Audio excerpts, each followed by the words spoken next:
Oh, can you guys hear me?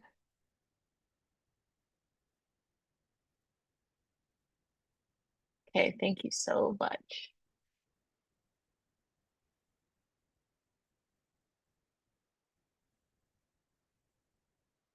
Okay, looks like we're at quorum. So I think I'm gonna start our meeting at 7:01 p.m. If I don't see any objections on that.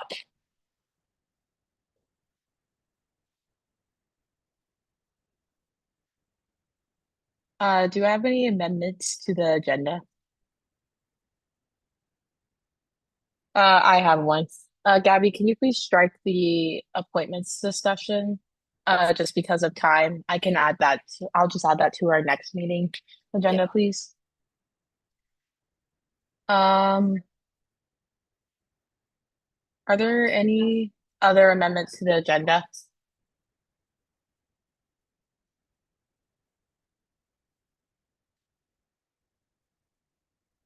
Okay, great. Can I get a motion to approve the agenda, please?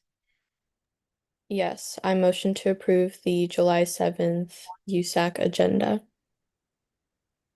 Okay, amazing. Can I get a second? I second that motion.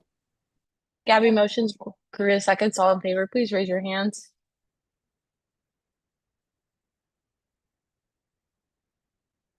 Sorry, keep your hand raised. I can't see. Okay, one, two. Okay, give me a second, guys. I'm sorry.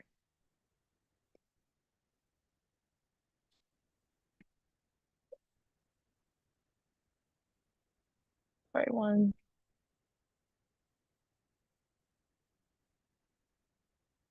Okay, with the please lower your hands. All opposed? All abstaining? With the 12-0 vote, the July 7, 2026 meeting is approved for USAC today. Can I please get is there I hope everyone looked at the past minutes. Thank you so much, Kendall, for taking our minutes once again. Are there any objections to our meeting minutes for past meeting?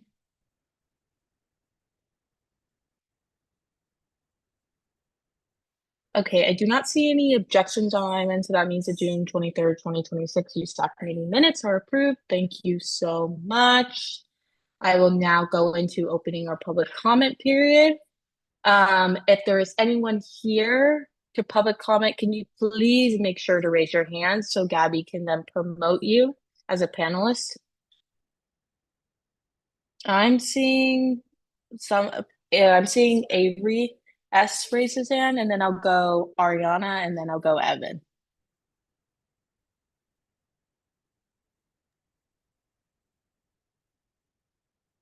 So Avery, go first. And then Gabby, if you mind getting the sharing your screen to put the timer up so folks can see their 2 minutes. Yes, absolutely. Thank you, Gabby. Yeah, so we'll start with Avery and then we'll go Ariana and then Evan.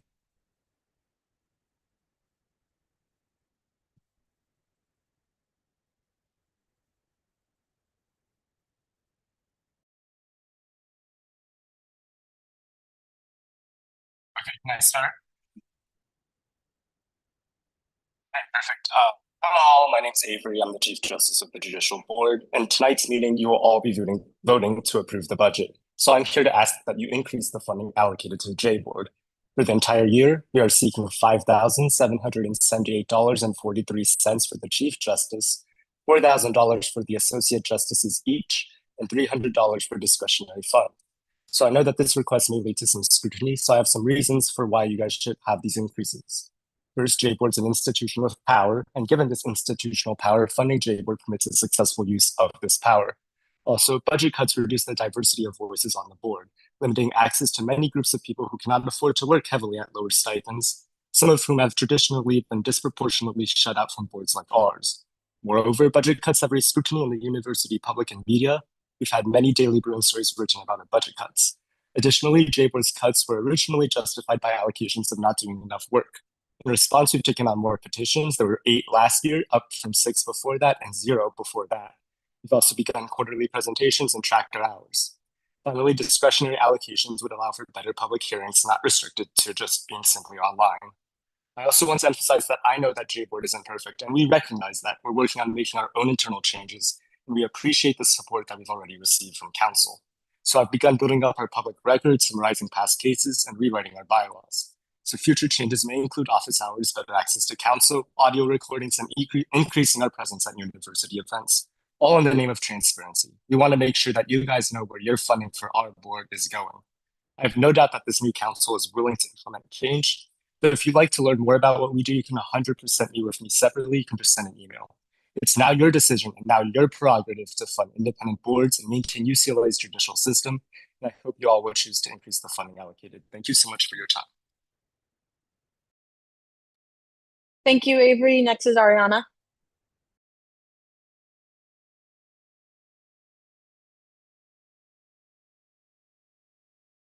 I promoted her. Ariana, whenever you're ready, Gabby will start the timer. Okay, perfect. Good evening, everyone. My name is Ariana Osuna, and I am the Associate Chief Justice for the Judicial Board. So when discussing this budget, I think it's important to look at what this funding actually represents.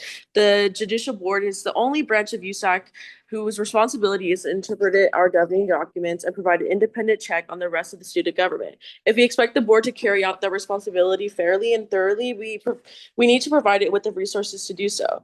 We have also heard concerns in previous years that the Judicial Board doesn't do enough to justify increased funding. In response, we made a conscious effort to expand our work.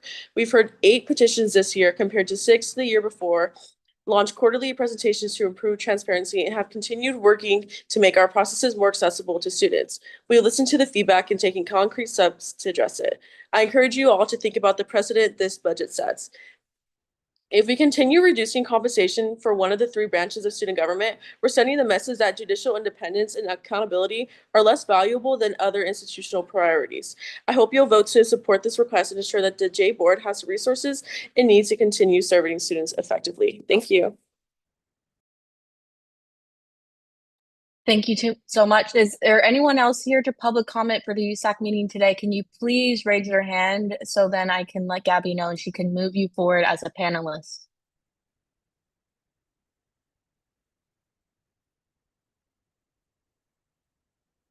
Okay. Going once. Going twice. Oh, wait, no, sorry.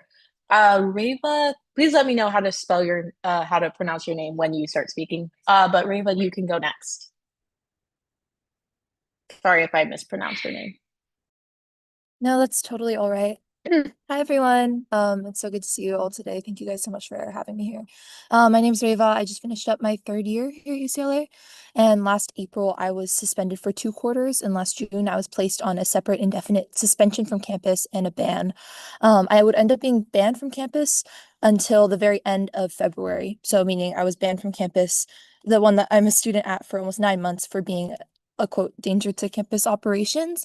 To clarify, in my first case, this is a student code of conduct case. I was initially suspended for 2 quarters for being in a parking lot before a protest. I was 18 in a parking lot on UCLA campus at the school that I go to, and this was enough to suspend me at 20 over a year later. This was enough for them to call me a disruption, a word that the dean handling my case could not even define. I would later be banned from campus for holding a megaphone around a year later, and that would allow me to be banned from campus for 9 months. After the case of that was seen through, I received no official sanction, meaning that there was nothing nothing from the student code of conduct that defined me being a disruption to campus operations, nothing that like the hearing code would say, yes, you deserve this sanction. Yes, you deserve to be banned from campus for 9 months. It was basically like a, whoops, sorry, our bad. I really would urge you all to question the presentation that Dean Rush and Dean Benito Nieves are going to present for you all today. They're going to present to you a student code of conduct that is even worse than the one that banned me from campus for 9 months and suspended me for 2 quarters. They're going to present to you a student code of conduct that allows them to be exceptionally punitive, one that is designed to target protesters, one that is designed to target those speaking out about Palestine. Like, we go to these meetings with these deans and we tell them about the bombs that are dropping on our families, the bombs that are dropping on the families of our friends. And they look us in the eye and they say, that's all great, but you still broke the student code. You're up for a suspension, you're up for an expulsion. There's people that, like, there's some of these deans that tell us that they watch the news and they think of us because they see all these bombs, they feel so heavily for us, but because of the way that the student code of conduct is written, the way that the student code of conduct process works, they have no choice but to punish, right? They have no choice but to punish the protester. They have no choice but to punish each of the people that are arrested, each of the people that are identified at different protests. I would love if you guys could question and push Dean Rush. Would love if you can question and push Benito Nieves. The student code of conduct cannot be allowed to continue like this. I have so many people that I love so dearly that have been suspended, expelled, banned for speaking against a genocide, right? For showing up against a genocide. I don't think that that warrants any of that. But thank you guys so much. I hope you all have a beautiful meeting.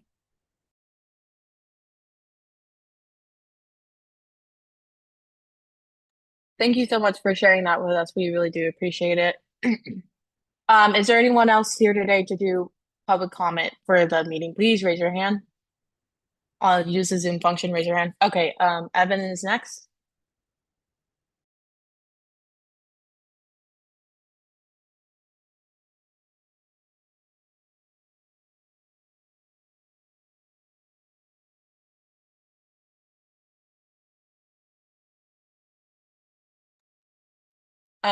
Okay, amazing. Evan, whenever you're ready.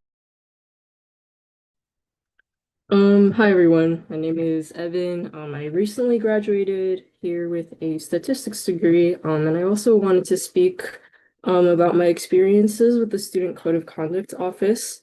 I was kettled and arrested along with 20 of my peers on June 10th, 2024. Pretty short after I got a notice from the Student Code of Conduct office that my case had been referred to them.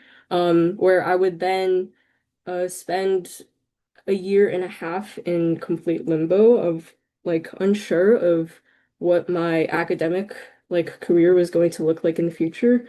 I know that I was allowed to like take classes during that time and continue kind of like as normal, but there was always something within the back of my head that like there was this hearing that was scheduled for I want to say like sometime November like 2025, so like just earlier like of my senior year when I was arrested at the end of my second year at UCLA.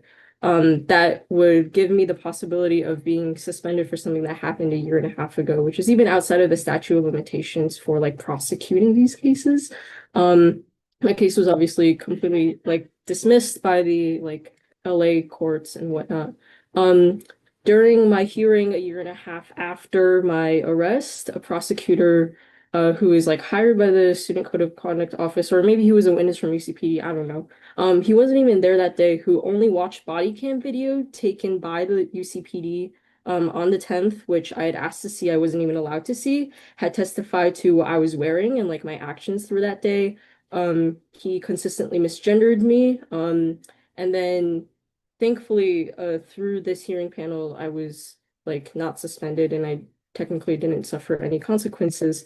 However, I don't even know how I can speak to this kind of psychological impact of this. And my experience doesn't even begin to like touch the experience that and the bans and the suspensions that my friends and peers have experienced. So I just urge you guys, sorry, I know I'm out of time, to like keep this in mind when you're hearing the presentation from the Code of Conduct office later. Thank you, Evan. I'm sorry, I'm just seeing your comments, Jonathan. Just a reminder for people who are public commenting, in our USAC bylaws, we can only have people who are publicly commenting who are currently enrolled UCLA students. So that means, and not only just currently enrolled, but also only undergraduate students, since we are Undergraduate Student Association Council. Thank you, Jonathan, for flagging that. Yeah, just a reminder. So is there anyone who's here to public comment who's a currently enrolled undergraduate student at UCLA? Yes, Zoe.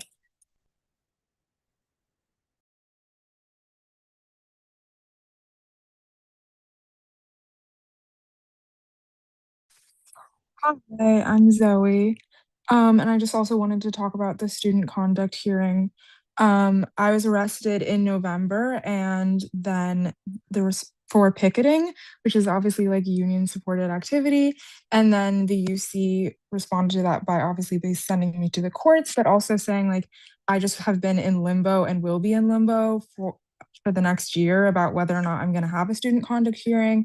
And it came down to like the police who were there's decision on whether or not they were going to ban us. And there was a lot of discussion where they discussed it. And it just sort of really showed me that it's all very arbitrary and just kind of up to like whatever cop you're dealing with at the time, what they're going to decide what the consequences are. And can speak for a lot of my friends and other peers who've been dealing with this and who have been in the student conduct hearings. It's extremely arbitrary. And that's like one of the major issues with it is that it really comes down to just one dean who gets to make the decision and can respond to it to your case, even if you aren't being proven guilty to anything, like the dean can just decide like, okay, well, we're going to suspend you anyway. There's no like real process for it. And so there needs to be it needs to be adapted and revised so that there can be more people who are hearing these cases and who are responding to it, because it's like really unfair that the education that we're paying for just like kind of comes down to like one random person's decision, and that there's no like actual rules about how to process that or like no sort of support. A lot of students are just like hanging out in limbo for a really long time. That's all I have to say. Thank you, Zoe. Is there anyone else who's a currently enrolled undergraduate student at UCLA who wants to public comment today? Please raise your hand.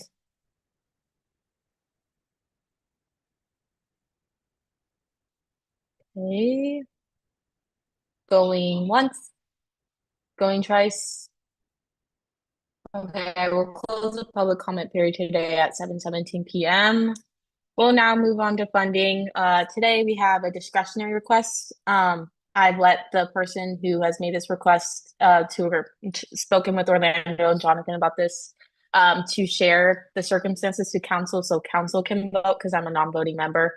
So if you are that student representative for the group who's here to explain why you're requesting money from the discretionary fund, please raise your hand and Gabby will promote you and you can explain to council and I'll ask for a vote. Okay, looks like it's Javier. So Gabby, can you promote Javier, please?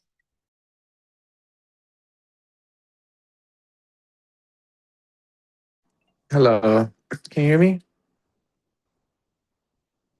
Awesome. We also have another student, Sal, I don't know if he raised his hand. If he can also be a panelist. Oh, yes. Yeah, I Gabby, just can you voted, promote Sal? yes. Thank you.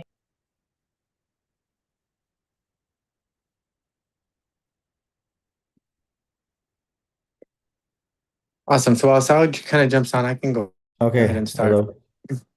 Oh, there we go. Cool. That's right. Hey, Sal. Hey, how's it going? Cool. So, Mhm. yeah, so my name is Javier Rodriguez, and we are here today to present to USAC a situation that we found ourselves in regarding an event that we hosted in April of 2026. Our organization is both undergraduate students and graduate students, and we host a lowrider festival on campus. And this year we had applied, but there was a lot of uncertainty around CS Mini at the time. So we weren't able to get answers. And there was just a lot of different funding challenges this year as a student org, as we rely on different funding sources to host this event. And we ended up with a gap of like, I think 4,000. And we were asking if there could be support with discretionary funds to support our request that we had made to CS Mini in the spring, which kind of ended up being a funding gap. This is our 5th annual event. We've relied historically on CS Mini, and we've gotten support from USAC from when it originally started in 2018. There was a gap due to COVID, but we brought it back last year, and then we did it again this year.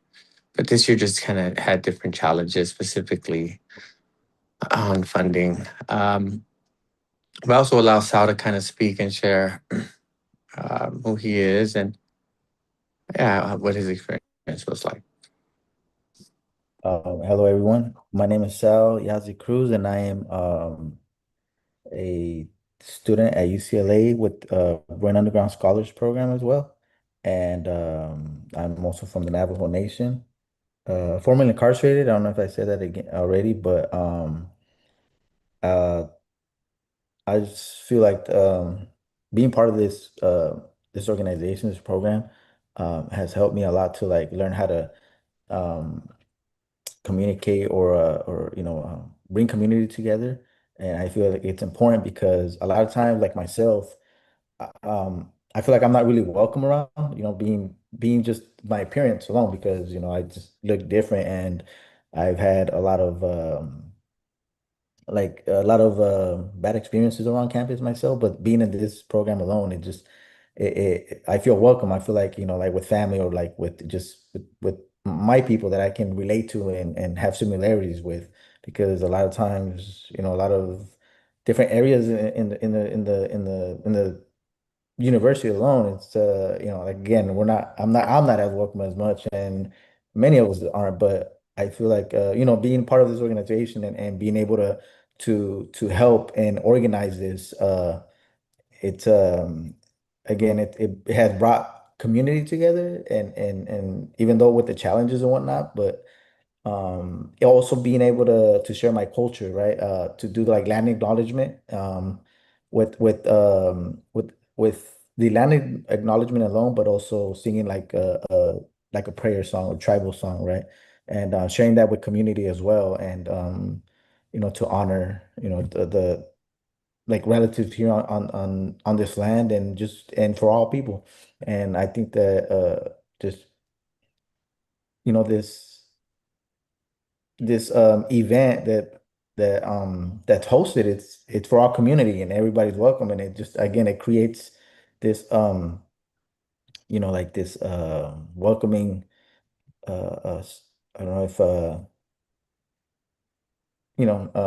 spirit or community, or it just like again everybody's welcome, so it's really nice to see that, that we welcome everybody, and that I'm welcome, and that people, that actually accept me, right, for who I am and how I am, and just again, it just sharpens my mind, or how to interact and how to communicate and how to be part of a community where a lot of us are not like really wanted, or where we're like really not meant to be at, as they say. But I feel like everybody's welcome, everybody's a human being, everybody's deserves that kindness, love, opportunity, and to be part of this organization, so we can continue growing and showing it to the people, and letting people know that no matter who you are, where you come from, your experiences, your background, everybody's welcome. Everybody, we show love to everybody. And I feel just that alone is important to me, just showing that love and that kindness, that appreciation, that gratitude for who we are, how we are, and what we do as a community, as together as one people, not separately or anything like that, because we work together. Even no matter what challenges we have, we have experiences where we find solutions instead of creating problems or anything, there's always solutions to any problem, and community is important. And this organization alone has taught me how to do that too, and navigate that. So Okay. Thank you, Sal and Javier. I appreciate it. What Thank you.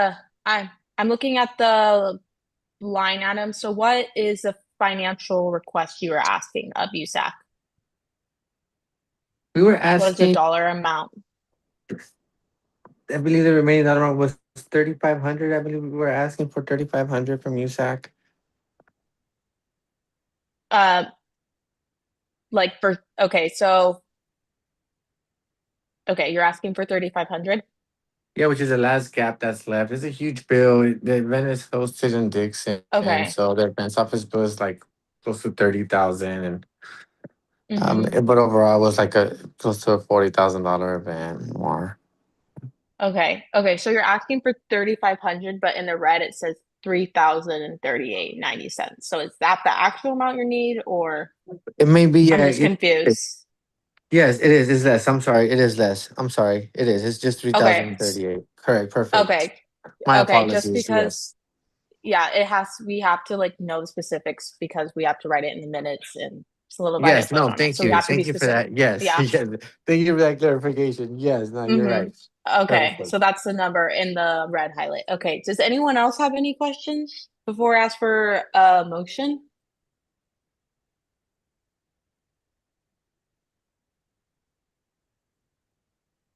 Okay. Um, okay, I see. Thank you. Evan and Angela. So we'll go Evan and then Angela.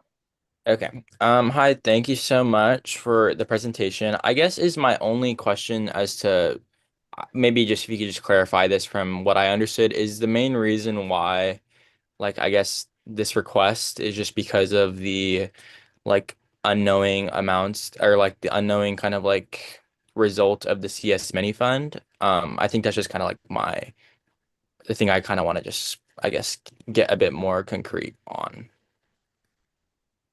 Correct.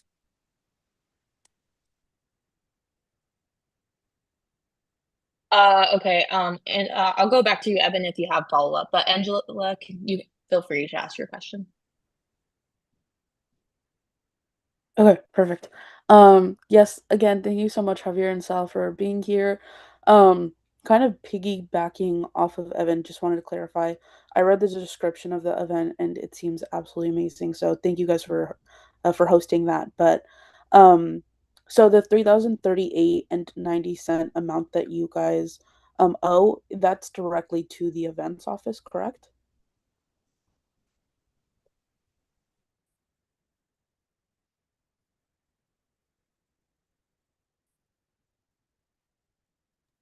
Should I repeat the question? No, yes, correct. Sorry. My apologies. I had myself on mute. Okay, Yes. perfect. Thank you. Oh, and sorry, I have another question. Um, are you guys planning on applying for the CS Mini again, in time for like when your event comes around again? I'm supposing you guys are doing it next year as well. Yeah, the goal is to continue to do it next year and work with our different students, our incoming students as well, who we really want to support and getting access to the leadership opportunities. So yes, the goal is to do it next year at Dixon again. We do it in April, the third week of April. If y'all want to reserve the date, I would love to have y'all. And I thank y'all for like having us here today. We really appreciate the opportunity to speak and share the challenges but the impact of the event that it has on campus.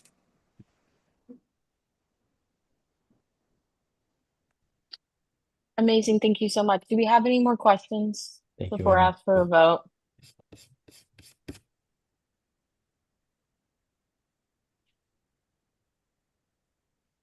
Not seeing any on my end. Just checking again.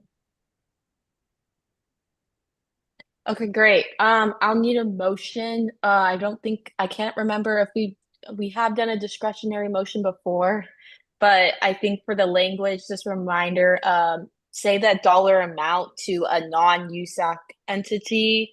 And then I would include like the student organization and event name as well in the motion. Um, Let me know, Jonathan, if I'm missing anything, but that's what I remember. But yeah, so yes, okay, Angela will motion. Cool.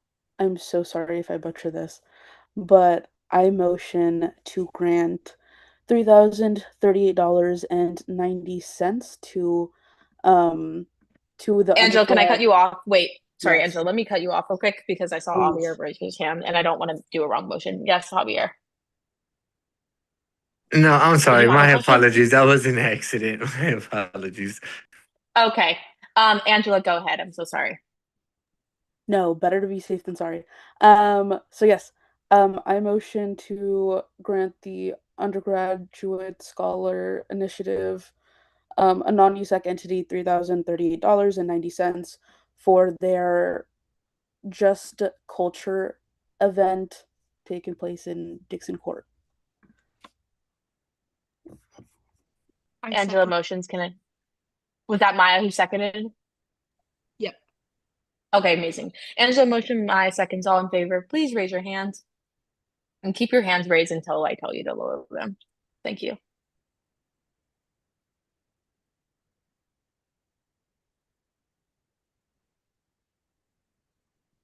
And what others? Angela, are you raising your hand or no? Yes, I am. Oh, is it not raised? Okay. Oh, sorry. Yeah, okay, 12. Okay, please lower your hands. All opposed? All abstaining? With a 12-0 vote, $3,038.90 is allocated to Just Culture event that was hosted in Dickinson Court to which is a non-USAC entity. Thank you so much. And we will now be moving on into, I believe, please, thank you so much. Please remove them now as panelists. We are now moving on to our special presentation, Office of Student Code of Conduct. So please promote Jasmine and Benito as panelists, please.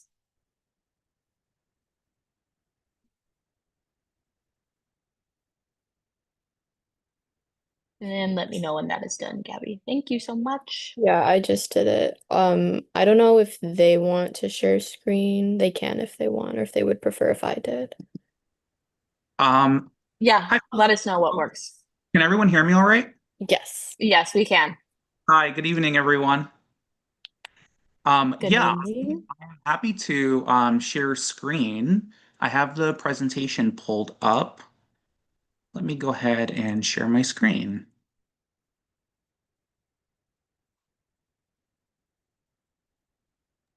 All right. Gabby, can you promote Ashley, please? Thank you, Jonathan. And then can everyone see my screen all right? Great, I see thumbs up. Appreciate that. Good evening, everyone. My name is Benito Nieves. I serve as the Interim Director for the Office for Student Conduct and Associate Dean of Students. Let me go ahead and I'm going to minimize that. I am not going to be able to see the chat unless I click into it. So if there are any questions that folks have, or if there's any concerns or disruptions to the video, just come off of mute and then let me know. I am happy to be able to present for folks here today. I'm going to go ahead and just set myself a timer to make sure that I do not go over the time that is allotted. There are a couple of topics that was provided to me by the exec board to be able to present on here today. So I've tailored this presentation particularly for the group and the topics that you all were interested in hearing about. I wanted to first start with an overview. So one of the areas that was asked was, what does communication from this office look like for students that are going through a student conduct matter? So let me give you an overview for the Office for Student Conduct. First, we uphold the UCLA Student Conduct Code, but also the UCLA Student Group Conduct Code. That actually includes USAC as a student group covered under there, and all student governments are covered under the Student Group Conduct Code. There are what's called sections of prohibited behavior that the individual code and the group code list.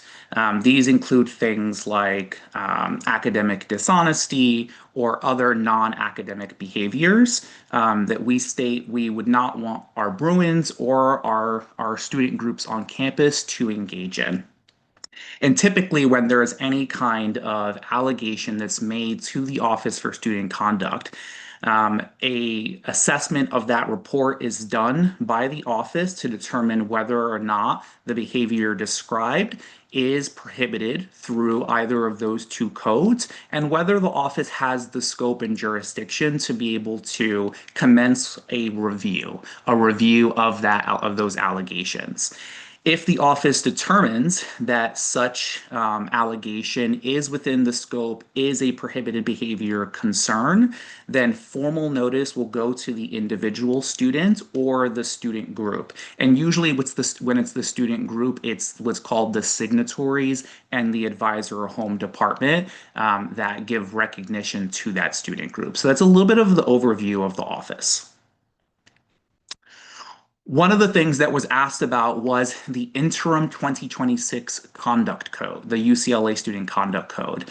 So it actually went live January 1, 2026. So I want to give you a little bit of context about how this came into being. So first, this interim code is in an interim stage. It's actually set to probably wrap up in its interim form at the end of July 2026. So there are about 7 solid months of current this year feedback on the interim version. But how the interim code came into being starts much earlier than that. So prior to the 2026 interim code going live on the 1st of January, the previous code went live January 1, 2021. So about 5 years ago. Prior to that was 2016. Prior to that was 2011. So if you're seeing a trend there, we're about right on time for a new code. And that happens. That is to incorporate kind of years of learning and feedback. And in fact, this team, the current team within the Office for Student Conduct, has been working a little over 2 years on edits incorporating campus feedback. And not just feedback across the 2 years, it's actually across several years of feedback on the code, its impact to students, its impact to integrity, and true Brewer values, and the way in which we keep the campus safe, and our campus response to allegations. But not just feedback over the years, and not just the hard work of the team who have been working on edits for the past 2+ years. What happened last year was the UC Office for the President, actually the former president of the UC campus, wanted to achieve something that hadn't really been done before, at least not to my knowledge, which is to unify the UC campuses across a singular student conduct framework.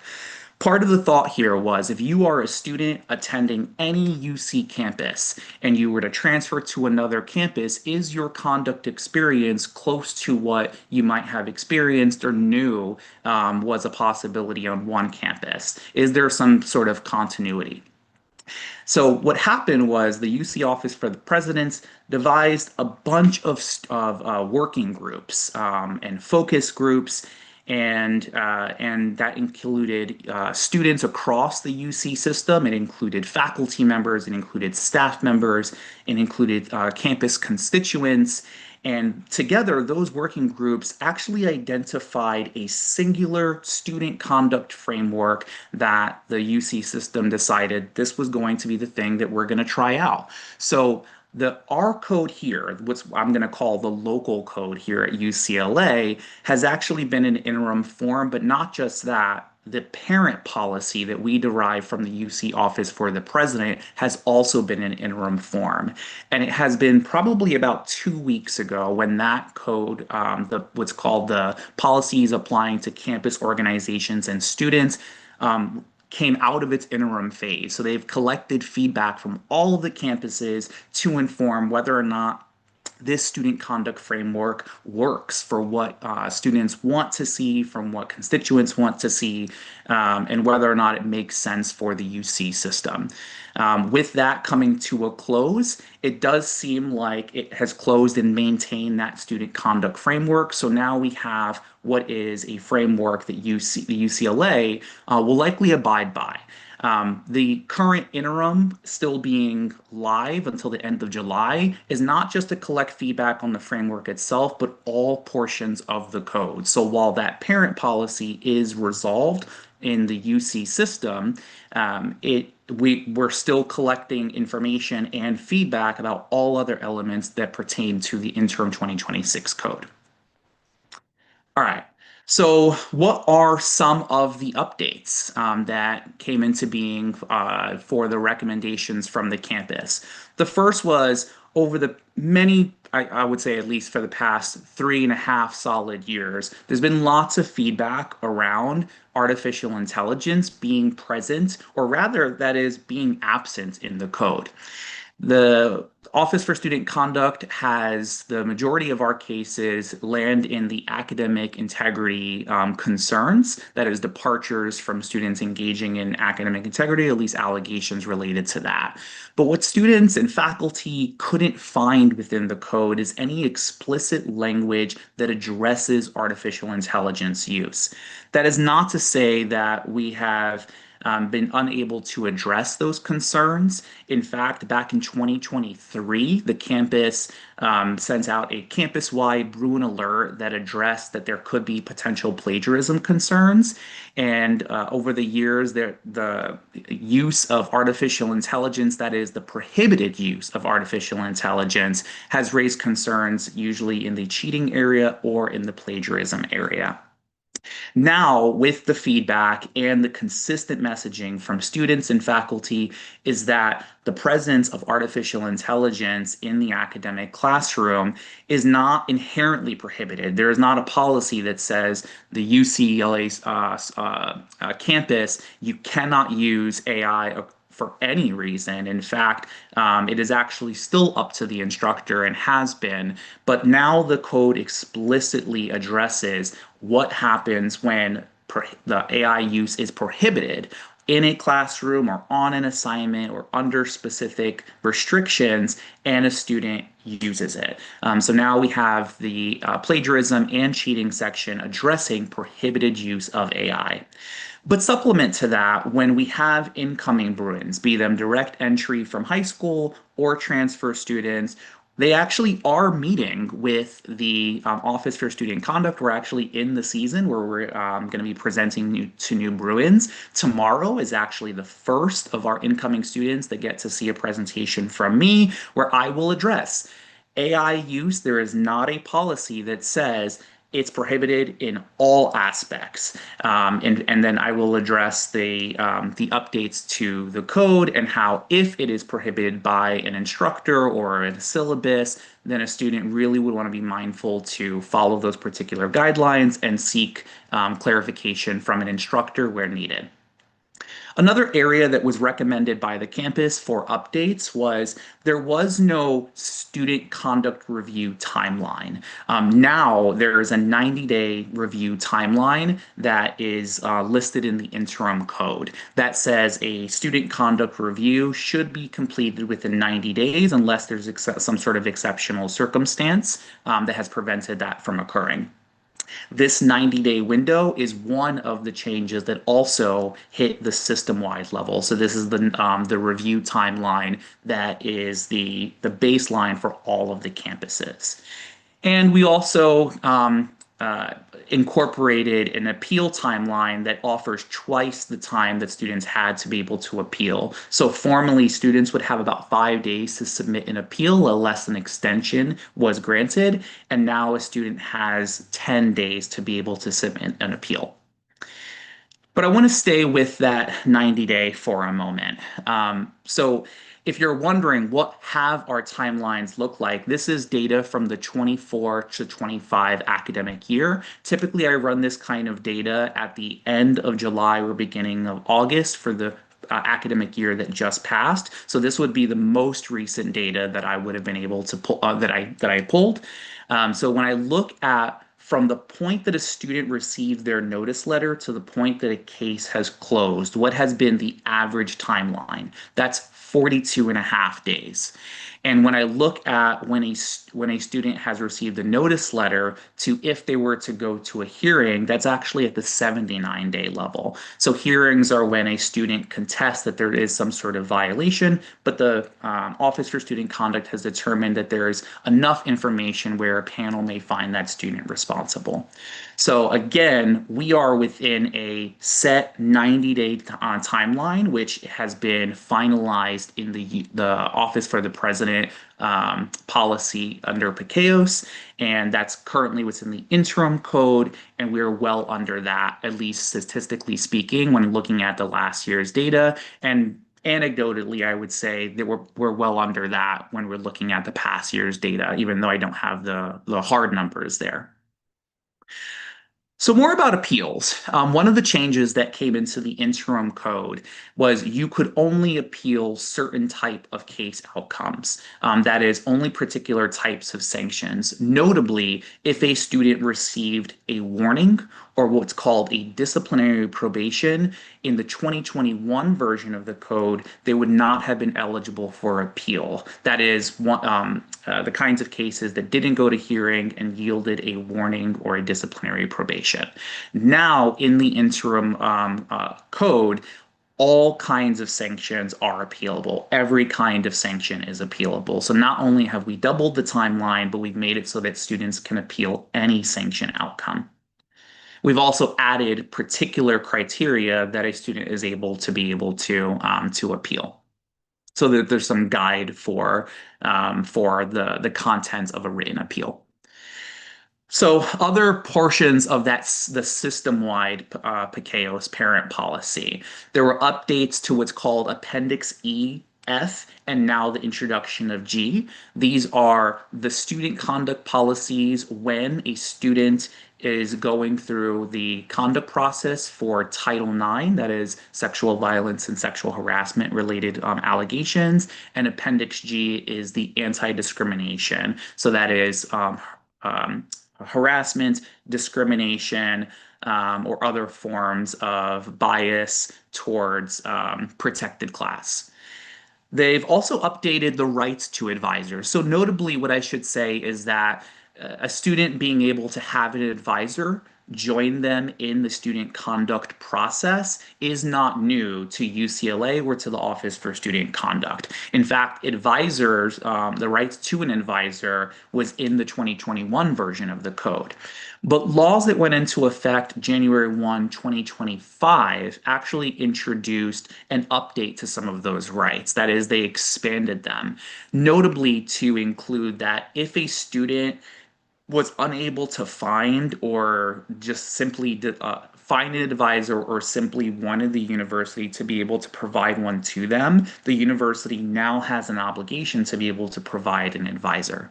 A student still maintains the right to be able to go through a student conduct process without an advisor, but now they have more options. They can find one and select one on their own accord, or they can actually ask the university to provide them with one. And one of the other changes, and this is actually the big change to the framework itself, is students go to a hearing solely for separation level cases. That is, when the Office for Student Conduct has determined post-review that there is a preliminary finding of responsibility and that the kind of sanction that a student may receive would separate them from the university, even for a temporary period of time, which is called suspension. Those are the kinds of cases that can now go to hearing. So I want to talk a little bit more about hearings. This was one of the topics that folks wanted to hear about. So what are some of the changes to hearings? I'm actually going to start with the second bullet here. So why is the change to hearings where students can only go if they're separated?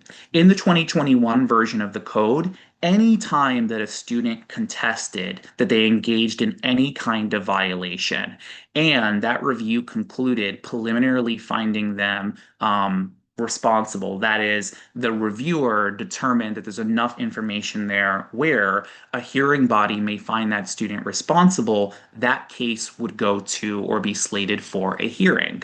And what I'll note here is that a very apt criticism of the Office for Student Conduct and our timelines, particularly under that 2021 model, was that students were waiting a really long time for a hearing. You could go to a hearing even if the potential sanction was a warning, which is our lowest level sanction. What that ended up becoming was students were waiting a pretty long time for a hearing. And when we talk about a student waiting for a case to resolve, let's say, and it was academic in nature, they may also be waiting for that conduct case to conclude so that they can receive a grade for the class. That becomes extra dire for students, at least anecdotally, what we have heard from students over the years when they've been so close to graduation or they've already completed all of their program. So consider a student who is alleged to have, let's say, cheated on a final exam on their very last quarter or semester in on the campus. And that case goes under review. Typically, when that happens, a student receives a degree hold if they were that close to graduation.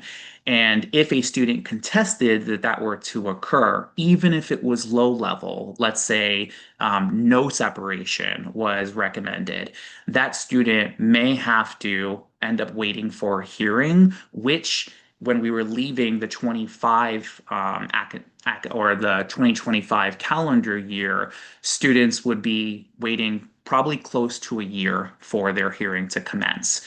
So part of the system-wide move for a unified framework was not just for consistency, but also to address things that were timeline issues, not just for UCLA, but across the UC system. This framework where hearings are for more serious cases, that is separation level cases, is the new framework, again, to address those timeline issues. What I've also introduced for the interim code is a additional hearing body composition. So in the 2021 version of the code, students could only go to a hearing where you had 3 to 5 panel members. That is 3 to 5 members making up that hearing body composition. Consider for a moment you're a student, you've been waiting, I've just stated, close to a year for a hearing, and one of those panel members says, I'm just not feeling well, and you're about an hour or maybe less from your actual hearing.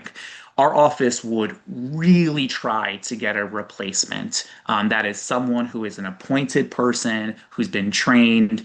And while we have a rich pool, usually if it's last second, it creates a lot of complications to be able to fill that third person needed.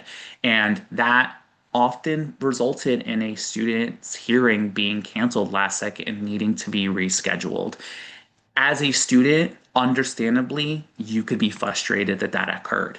So what this has done is actually reintroduced something that used to exist prior to the 2021 version of the code, where hearing body composition can actually be 1 to 5 panel members.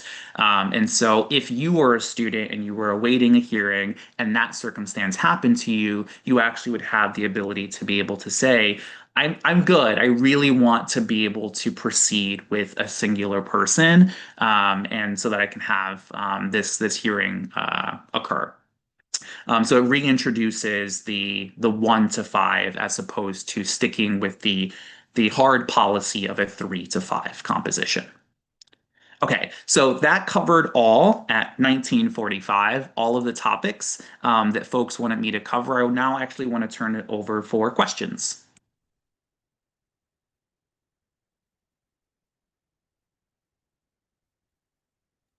Okay, I just saw someone. Maya, amazing. Hi, thank you so much for coming today. Really appreciate hearing this. I guess I'm just kind of curious about that hearing body composition. I know you mentioned that now it can go down to one member, like if the student chooses.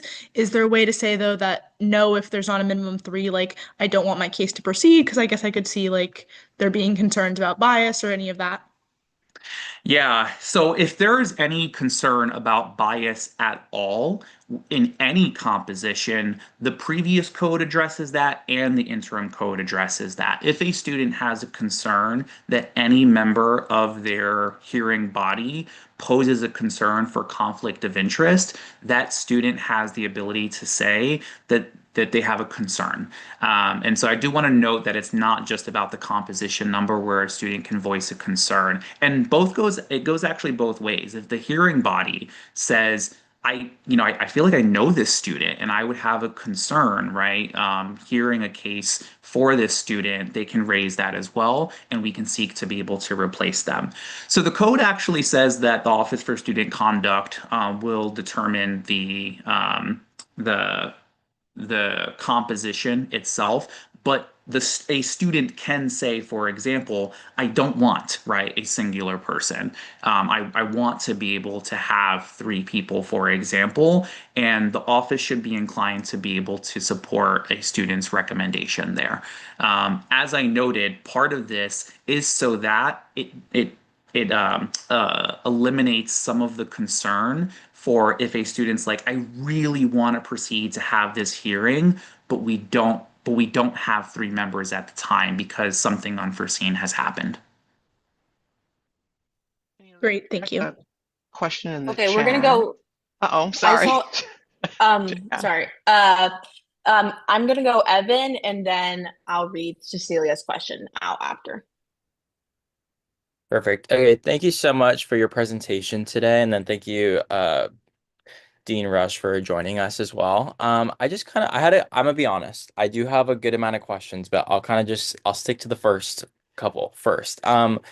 Kind of, I guess, bouncing off of that question. I don't mean to, this is all from like the Daily Bruin. So I think one of my main things was the transition to allowing for a single individual to kind of like oversee these. Is that kind of like coming from UCOP? Because it's my understanding that like a wide majority of college campuses and universities utilize a committee model for making disciplinary actions, I believe. And I think my concern, and this is my concern as a representative for students, is that when we are reducing this number from, let's say like 5 to 3 or to one individual, it at times can, remove students away from that kind of process, I would say. That's like one concern that I think arose to me. Because it's like, I know you guys are very much aware that it's like on that board was usually going to be undergraduate students and graduate students that are appointed by the chancellor. So I guess like like I said, my initial question to that is just how is that kind of like a conscious, not saying how that's not a conscious, how will students voices and how will students, intentions still be represented, especially in that process when there will only be one person who will be deciding this, if that case does arise. Yeah, so let me talk this through. First and foremost, what is being elevated in this decision is students' voices. Over the past 3.5 years that I have been here at UCLA, students going through the student conduct process and who have a hearing case, when they are in the circumstance that I have stated, which is a very real reality for the past 3.5 years. A student stating, I have waited months, if not close to a year, and then sometimes over a year for a hearing. What do you mean? My hearing is about to be canceled, and I have no option but to cancel it, right? The last thing they want to hear is, well, this is to be able to give some other student a voice in making a decision about your case, when all they want is for it to be over. So it actually is elevating students' voices and in that decision-making process. I'll also note this is that it's not just the chancellor that appoints these folks. We have quite a number of students, graduate students and students. Actually, the bulk of our student conduct committee is made up of student composition, and we love that participation. If we have it, we will almost always default to a more than one person panel, because right, that's more folks to be able to talk about a particular case and weigh in. And in fact, actually, USAC, you all can nominate folks to be able to serve on this. We would want that. The more the merrier that serves on this. So it does elevate students' voices. As I just noted, I would almost always want to default to a student's preface for what they want in terms of the hearing body composition. But I also want to note this. In this composition, it does not take away all of the students' rights that they have post this hearing process. So consider, if you will, a student who disagrees with a single body persons or a single person hearing body's decision or recommendation rather versus a 5-person, they still actually have the ability to be able to appeal a decision. And actually, the decision that they appeal is actually Dean Rush's. So Dean Rush reviews the recommendation from any hearing body and actually makes the decision on whether or not she will uphold, revoke, or modify the decision from the recommendation from that hearing body. And even her decision is appealable, and it's actually appealable to the Vice Chancellor for Student Affairs. So even in the change up of offering this additional single person hearing body composition, all of those rights post hearing maintain intact between the old code and the new code.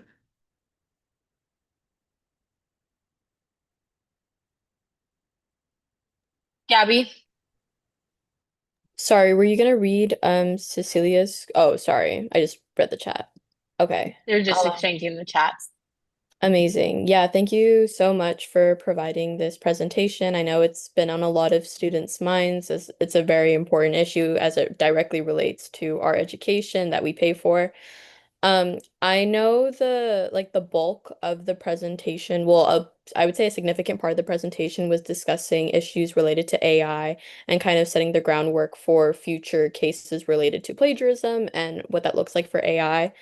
I do know, however, that non-AI or academic related cases do tend to have almost harsher punishments than academic cases. We heard today from public comment multiple students of which who have received very harsh penalties for what seems to be very lax I would say offenses that they stood accused of. And we heard a lot from the presentation and you about how this entire change is supposed to be elevating student voices and essentially how students are given a lot of at least what it seems to be autonomy. However, I do think that there is a reasonable point to be brought up where students at the same time don't feel like they're being necessarily heard. I know in the presentation you said that there were like multiple years of edits that this code of conduct had went through with like many different people from across UC campuses. Um, However, I personally would like to, I guess, know a little bit more specifics on what specific people you reached out to, as well as what specific students and what specific student groups. Because I personally, like just saying it, I think the code of conduct is very harsh for certain groups, and I would hate to see that this code of conduct be implemented without thinking of the broader impact that it has towards students, especially student protesters. So, and I want to just address maybe the last portion here. I didn't get a chance to be able to see the presentation that you just referenced. Is the inclination here that there's a concern that the student conduct code is harsh towards protesters? Is that the claim here? Well, my claim is specifically towards students and student groups. I think students can hold the identity of students and protesters. And likewise, I think student groups can feel like they need to advocate via protesting. So, Gabrielle, I'm going to be completely honest. It's difficult for me to probably speak to what are assumptions without backed data. And in fact, I'm going to start with where you started your comment. Part of it was that there was a concern here that, let's say, academic misconduct is not as harsh as other forms of non-academic misconduct. I don't know if I would entirely agree with that. I actually do present to, as I noted, every incoming student. Actually, the team does, myself included. And part of what I stress here is that UCLA actually takes academic dishonesty pretty seriously. What is in that presentation that I give to incoming students, that I give to graduates, that I give to student athletes, that I give to student groups, is that academic dishonesty doesn't typically start at our lower level sanctions. UCLA takes academic dishonesty pretty seriously. What is more common for academic dishonesty is actually deferred suspension and suspension. And so I do want to note here UCLA actually takes its academics pretty seriously. There are forms of non-academic misconduct that are pretty serious. The ones that come to mind actually are inherently protest related. And I'm gonna reiterate a slide that maybe some of you coming through the orientation or new student academic programs has heard me say is protesting is not a prohibited behavior here at UCLA. So that's usually my slide right after AI is there are lots of rights afforded to folks because of protesting historically. And protesting is not a prohibited behavior here at UCLA. This is something that I have actually presented to the previous board for USAC and the previous board for GSA. It's also in this past year what I have shared with faculty and staff in doing this tour about the interim code. There is, especially coming out of the past couple years, probably a rich assumption that protesting is prohibited. It is not. Now, the time, place, and manner policies, that is the policies 850, 852, 860, and 862, do talk about public expressive activity and ways in which students can engage in that may be prohibited. That is the ways to use campus, that is things like amplified sound, that's things like timing, posting where they may not be permitted to do so, but that is not inherently that protesting is prohibited. And I do want to note here that the range of activities that span those four policies are a range. We're talking everything from I've posted a poster in a hall where I wasn't able to do so. That's actually a time, place, and manner policy. So displaying a poster where you're not supposed to is a time, place, and manner policy. That's a warning. That is something that's warning level, right? Potentially, I'm just using base details here. But if you are a student who goes into, let's say,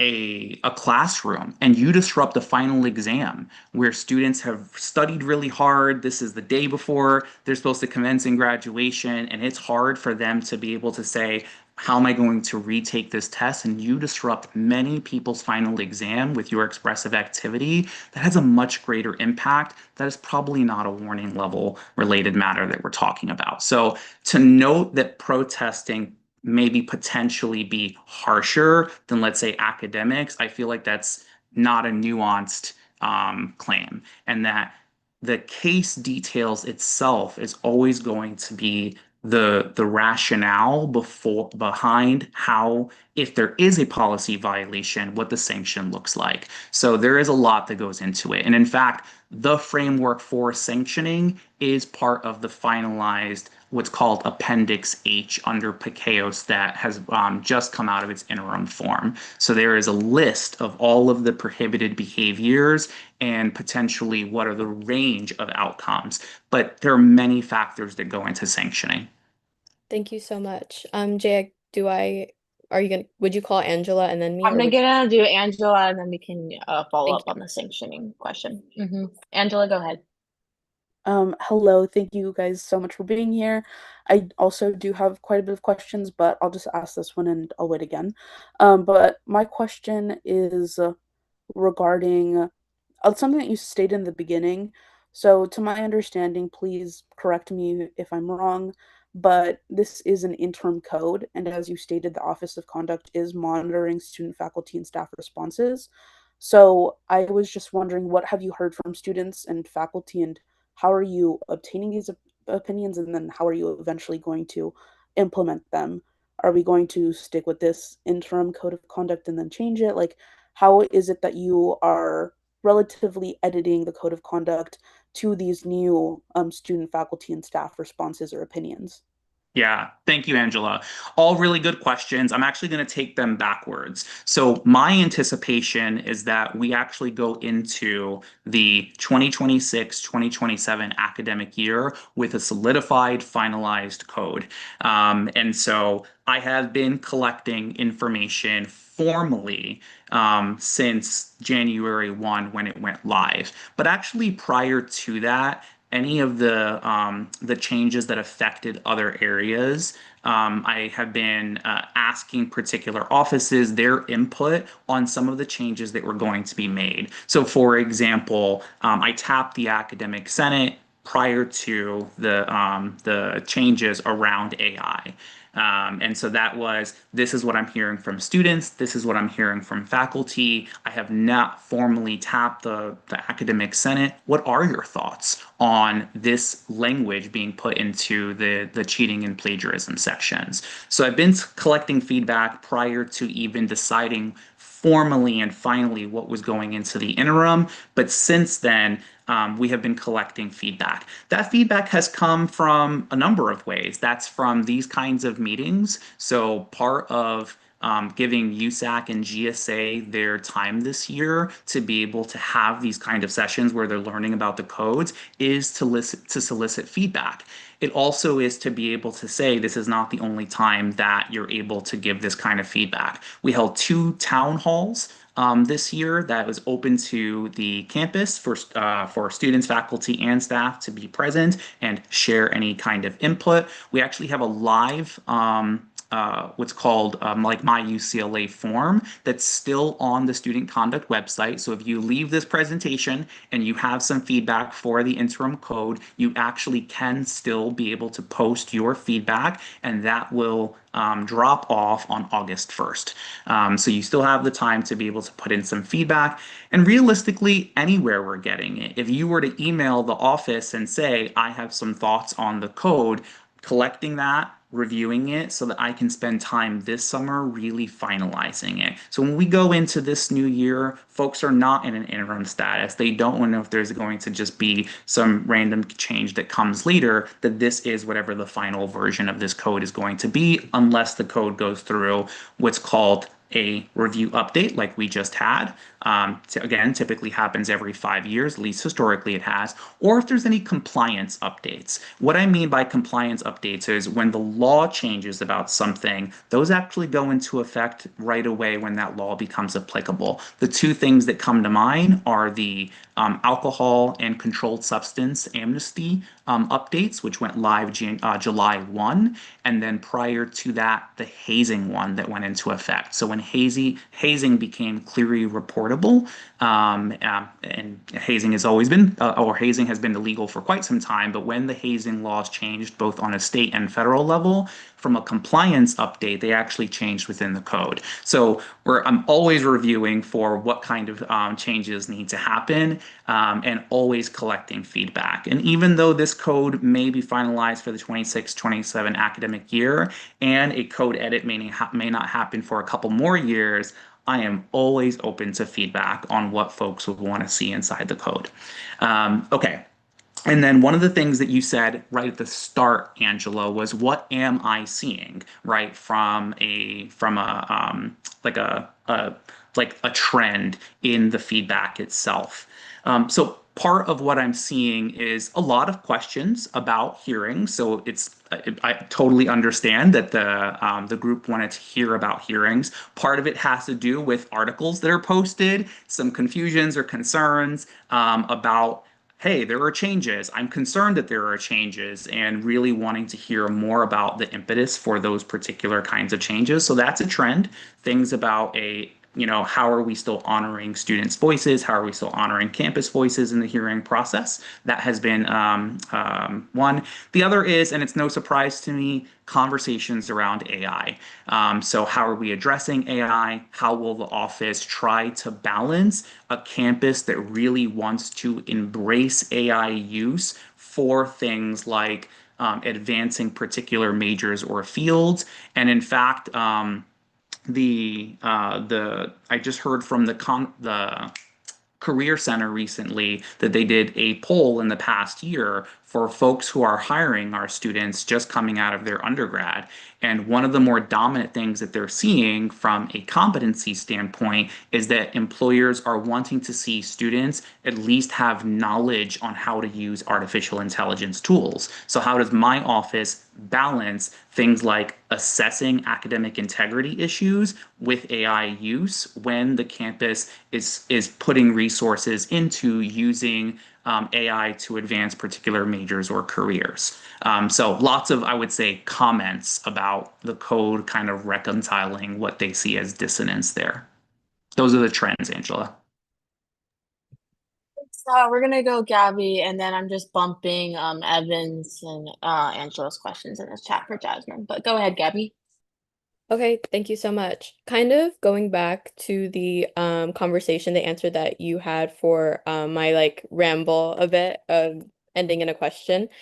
I just wanted to clarify that I was stating that punishments seem to be more punitive for people who commit certain conducts that are not student affair related. I wasn't implying that like affair conduct, academic affair conduct versus like the action student takes were being compared. I was comparing the punitive measures being taken. I also want to state the qualitative response I think we've been getting from the student conduct process, I think is extremely valuable, even though like I know like you were saying, the majority of the cases that the office sees is related to academic conduct. I do think that it is 100% worth looking at and analyzing the qualitative measures of students who committed certain alleged offenses. In addition, you mentioned about how TPM doesn't necessarily prohibit protesting. It prohibits what I say is how we protest, when we protest. Um, and you specifically mentioned that like posting a poster in a certain area can violate TPM, and that will obviously be weighed like less punitively than in comparison to disrupting a final exam. I personally, this past year, I have not heard of anyone disrupting a final exam, but what I have heard are people being taken for a walk for a few minutes to talk about a certain issue. I've heard of people who were flyering at a certain time. I've heard of people who were having a megaphone or like making a very loud noise, which violates TPM or at least the current TPM policies. And I do think that for those specific offenses, it would be nice if they were viewed as given as warnings to with the student conduct procedures. However, they were given they were given suspensions essentially for very vast periods of time despite paying tuition. And I would like to ask about the framework for sanctioning you were mentioning a little bit earlier. I kind of wanted to know what the procedures was for deciding what level of sanction we're having, and I guess what brings it to a suspense and what brings it to like a 6-month suspension or like a 9-month, a year, or even an expulsion. Yeah, Gabriel, I don't know if you're going to appreciate maybe my response to this, but I want to be truthful here. I've actually addressed this a little bit. Sanctioning has many factors. So, its impact to the campus, for example, it is the kind of charge that is the type of violation, let's say prohibited section, that's listed in the code itself. It has to do with, let's say, duration or number of times. It has to do with your previous student conduct history. So, is this the first time that you're going through the student conduct process? It has to do with, let's say, are there multiple charges because there are multiple activities that happen in a singular instance and not just number of kind of distinct occurrences. All of that matters for sanctioning. All of those are listed as sanctioning factors. And I think it's very easy, and I'm going to be transparent, for folks to say, this is the thing that happened to me. And by the way, they brought the gavel down on me. I was separated from the university. This is how they treated my particular case. But there's a lot of protections there for I can't really respond to that. So all student conduct related matters are protected by FERPA. That's the Family Educational Rights and Privacy Act. So it's easy for someone to say, here is the circumstance that I'm going to tell you about my case. Here's exactly what happened to me. And by gosh, they did the worst possible thing that they can do. And I can't really speak to that, nor would I, because that would be a violation of a student's privacy rights. And so, what I can tell you is that I do not see the university's kind of approach to integrity and accountability as being one that's particularly unfair. Now, obviously, I can say that from where I sit, right? But I have been student fairs for well over a decade, and I not dedicate my life and my career to students' rights and students' experience if it wasn't from a place that college transformed my entire pipeline. And I went into this to be able to uphold and protect students. And that's what I'm about. And as the person who is the interim director for this office, it would never be my desire to take something that is, let's say, a student well-meaning to be able to afford rights of others and really be passionate about that, and then respond to that with, I just wish to be punitive towards this person. So I can only speak my truth that that's kind of my approach to this work, and it is to be fair to students. I don't know if anyone has a question at the moment, but I do just want to share, Benito, a little bit about our truth and where USAC is coming from, just because we've had this year, we've had a lot of students again come to USAC in our roles and come to us again, like you said, mentioning like their cases and experiences that they've been doing and stuff. And then obviously public comment. And our councils are very attuned to detail, and they really appreciated hearing their personal stories and things like that as well. I think I could speak for all of council when we say we have concerns about when there's a lot of policy changes and there's a lack of transparency regarding what those changes are, especially since a lot of council is new. And a lot of us weren't really in those dialogue spaces, although I did appreciate the system-wide and like UCLA feedback approval stuff, and that was heavily appreciated. Again, I really hope I'm sure those will continue, and we'll appreciate that. And I appreciate the reminder regarding our appointments. That's something we are actively recruiting. We will definitely be sending those to you guys as well. Really do appreciate that as well. But I think it is what I'm getting in my mind. I think where we're coming from is we just want full transparency on our end. At least understand we do understand FERPA, but I just think a lot of students that are coming to us are like just unaware about how these policy changes are impacting them, like what the number is from like 1 to 3 and things like that. Sure. I think also in terms of like the federal administration and like how the federal administration is very pro-punitive on protesting is another concern that we as council have, and how that impacts our departments, how that impacts the policy changes that we have been seeing as well. So that's where we're coming from and what we're trying to grapple and make sure we can be transparent with the student body when they come to us and ask us these questions. Yeah, completely understand, Jaya, and thank you for that context. And I completely understand it. And I appreciate actually that context. And let me just say, with the enthusiasm that I hope that you felt through that computer screen when you invited me, this does not have to be just a period of review. When, right, this cabinet wants to hear from my office, please do invite us back. Please do ask the questions. I don't want to shy away from any decision that we are making. And I hope, right, that what I'm saying is coming off as transparent and heartfelt, because I pour a lot of time into this work and this team really has. And, we really just want to do good by students. So I can also recognize and balance that where the concerns come from. Thank you, Benito. I'm gonna go Maya, and then I'll do one more question after Maya. Thanks. Yeah, I think just kind of piggybacking off of Jaya is just curious how you intend to kind of share this new code of conduct with existing students. Like, obviously, with incoming students, you're able to share this directly with them at orientation. And I know I've seen previous changes sent via email, but I can say that I'm certain that almost no one reads those. And even just looking at the conduct right now, it's really hard to digest. And there's links to other sets of policies, and those have links within them. And I think it's just one of those things where even you can understand the baseline, but it's really hard to understand the deep policy and exactly what the changes are from year to year. So I guess curious how you're planning to promote this, how to make students aware of their rights, and any changes there. Yeah, so Maya, actually one of the things that were one of those compliance updates that I was talking about, it actually went into effect last year. Any student that applied or rather registered for a class, you actually had to click a box that said that you read it. So let me say this. I recognize that by clicking that box, not every student may have actually opened it up and read the code, right? If you are this close away from registering for a class, would you have potentially, let's say, clicked on that box and read it?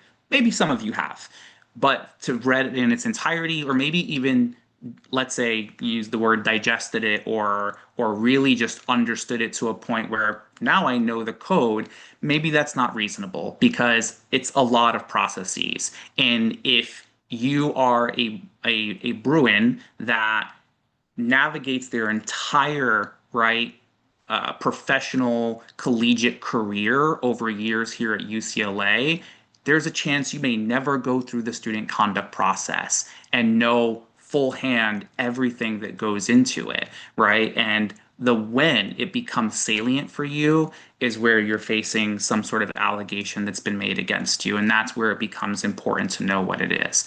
That's not to say that folks don't have right, investment into what it is.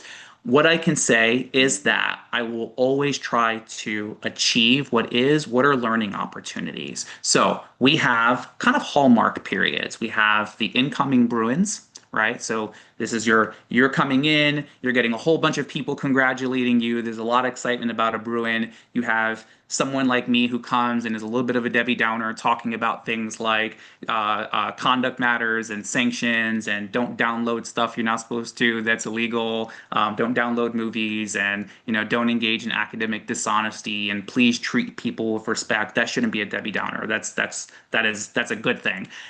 So you're talking about all of this. That's one opportunity. Another opportunity has to do with if you are particularly inviting this kind of like knowledge. So if let's say you join a student group and you want to know what are ways that are concerns for our student group and you invite us, we will come in, we will present for you.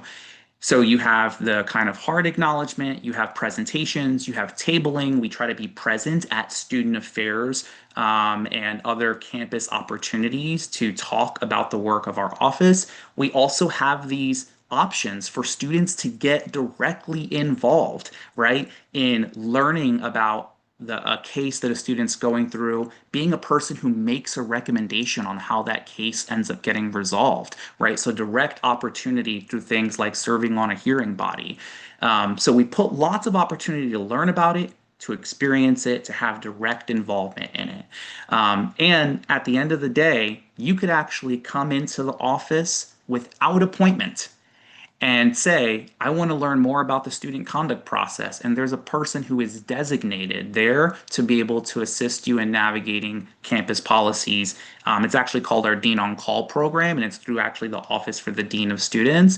But folks who serve the Office for Student Conduct have this role to be able to support students through the Office for the Dean of Students in clarifying things like campus policies. That includes our own student conduct code. So if you on the SPAR were just like, I'm interested in learning more about the student conduct process, you could come in without appointment and learn. We are in Murphy Hall, Suite 1104.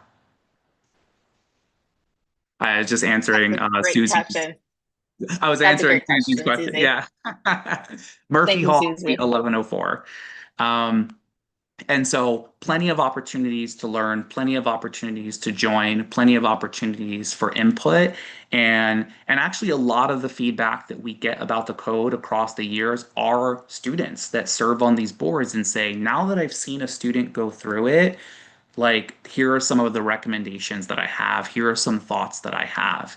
And I started with that you could possibly go through your entire student conduct or your possible student experience here at UCLA and never go through a conduct process because that's actually a statistical reality.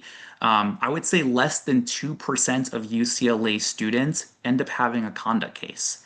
And I think that's what's missed in these conversations is that so few students actually go through this process that there are plenty of times where we might not hear from a student about what this framework should look like, what this experience should look like. But it does not mean that you have to go through it in order to have input on it or to actually impact the way that it affects other students. And I would say if you have a desire for that, please do get involved.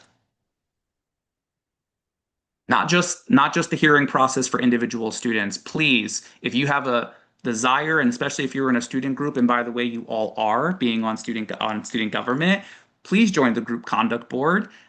We would love to have members for serving to review student group cases. Good to know. Thank you, Anita. Appreciate that. Okay. We're at 8:30 and we do have a bylaw change and a budget thing. So I'm gonna close out if anyone has any pressing questions, if no more pressing questions. Again, Benito is very open as well with Jasmine as well. So thank you so much to both of you guys for coming to our meeting today and giving us a presentation, also being open to answering all our questions. Thank you guys so much for your time. I do appreciate it. I know your team is busy, but especially with all the new student orientation presentation. But thank you so much. Take care, Thanks for folks. having Have a great us. evening. Yes, thank you. Okay, now moving on. If anyone needs like the emails that I've been meeting that I was using to reach out to them, please let me know. Okay.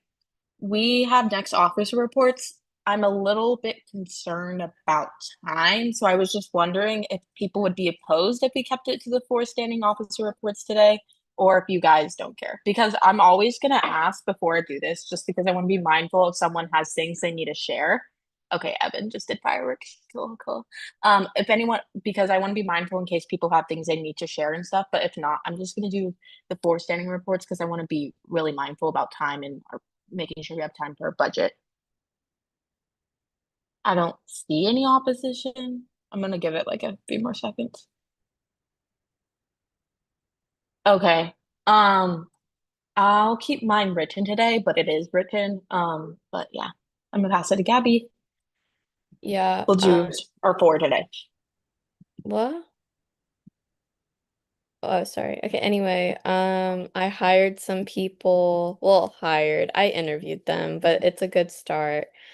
I opened applications. I met with UCSA. I have an update for you guys on the resolution I passed a while ago, if you guys remember. I also met with AAC and a concerned faculty member to discuss lecturer rights and as well as avenues for USAC to support our faculty, because I think it's just as important for students to stand with our faculty as it is for faculty to stand with our students. And we continued some ARC work. And that's it. Yay. Thank you, Gabby. Cecilia. Okay, yeah, no worries. After you chat, go shifting through SOS apps, delegation pick soon, used to say onboarding orientation planning, starting to reach out to MOs and setting up meetings and going to send office applications to HR soon. Thank you, Cecilia. Okay, and once the bump SO apps are open, if anyone wants to come, please text Cecilia. Please go to SOS, guys. It's such an incredible, amazing experience. I would not be here if I didn't go to SOS when I was a freshman. I will not be there anymore. My time with USSA is done. I am terming out. Next is Angela. Thank you so much, Jaya. So yeah, I'll keep it brief, but yeah, met with IVP as well as Jaya, Office of the President, to meet with a GSA senator over the incomplete notation, but also the UCSA met with IVP over a concerned faculty member, and spoke a lot about lecturer labor rights. Going to be speaking more about that tomorrow as well. Still doing ARC interviews, meeting with ambassadors. Applications for the AAC are officially going to be out soon. I got clearance, so I'm so very happy. Yay. But yes, that's it. Amazing, Angela. Orlando? Hello, everyone. Hope you're all doing well. I do not have any updates. Thanks. Thanks. Lorelai? No Lorelai today. Okay. Sadness, but okay. Lori? I think I am caught up on all my USAC emails connecting Maya to people. I just sent the last one to you for new student programming. Also I am out of the office next week, so if you need something, you're gonna have to wait till the week after. Sorry. Lori, can you send me the contact for the new student programming? Yes. Thank you, Lori. Can I also chime in and say that sorry, I'm jumping in. I'll be reaching out No, to the you're rest good. of council to meet and see how we want to be in touch with new student programs and all of that. So I'll be doing that this week. Amazing. Thank you, Maya. Jonathan? Hey, hi, hello, everyone. Just a couple of things from me tonight. Lorelai is out today. She'll likely be back tomorrow. But if you need anything urgent in the meantime, please reach out to me. From her end, please make sure you're completing your modules if you have yet to. And particularly that safety orientation that is on UCLA's LMS system. That is a UCLA training that is now past due. And we need in order to keep you in UC Path and all those wonderful things. So please make sure to complete that this week if you have not already. Please make sure to submit your applications for HR review as soon as possible. Like I said last time, it is taking a couple weeks. So please keep that in mind as you're thinking about timelines. Reminder that you cannot post these until you get that final okay back from HR. And then last, I also sit on the UCLA Committee on Sustainability. And I recently got sent an opportunity that I'm going to drop in the chat. That's next week it's downtown. It's the Road to 2028 Summit on Accelerating Climate Action, Innovation, and Investment before the Olympics. The reason I'm sending it to you all is I have free registration that I can offer you all with a code if you're interested in going next week. And there's a lot of very high names that are presenting, including like California State Senate Pro Tem, Mayor Bass, former Mayor Garcetti, some council members, and a bunch of other industry and politicians too. So if that's anything you're able to commit to going to next week, reach out to me and I can get you a code to go for free. Otherwise, have a great week. Thank you. I don't think Peter is here. Okay, on my end, I forgot USAC resolution reports go first, so I'll now kick it off to Gabby for the first resolution report of the 2026-2027 academic year for USAC. Yay! Okay, guys. So if you remember at our June 2nd council meeting, we unanimously passed the resolution calling for the retroactive removal of all incompletes and accompanying permanent notations from undergraduate transcripts. That was super great. We got a lot of visibility on our social media about it. It seemed to be very popular with students, which is always great to hear when we pass resolutions. So we actually had a meeting, me, a few other council members, as well as representatives from UCSA. We all met and we talked about the next steps for hopefully involving UCSA into the specific issue. If you look in the line item P, you'll be able to see the resolution report document. And then I also linked the meeting notes for it, just in case you guys want to know any specifics. But the action items that came out of that was essentially hopefully building a policy proposal that is centered around like broader non-ADA compliance from UCLA, as well as connecting with the academic senate Angela is going to be an amazing partner and hopefully heads that as well. So she was also one of the people I was talking to. And then next year we connected with UCSA to hopefully connect us with next year's since they're in like turnover period right now, to hopefully build a resolution, basically the exact same one, just relevant to UCSA. And then also proposing a year-long campaign centered on ADA compliance, and then also potentially addressing this issue at the September Regents meeting. But that is my resolution report update. That was a great first resolution report. Thank you, Gabby, so much. I can't wait to hear your next one. Reminder, you have 2 minimum. Okay, next is Maya, for the bylaw change. And thank you, Maya, for agreeing to keep it brief because we have our budget. Yeah, of course. So I've put forward a request to change the bylaws, specifically CSC's list of affiliated organization.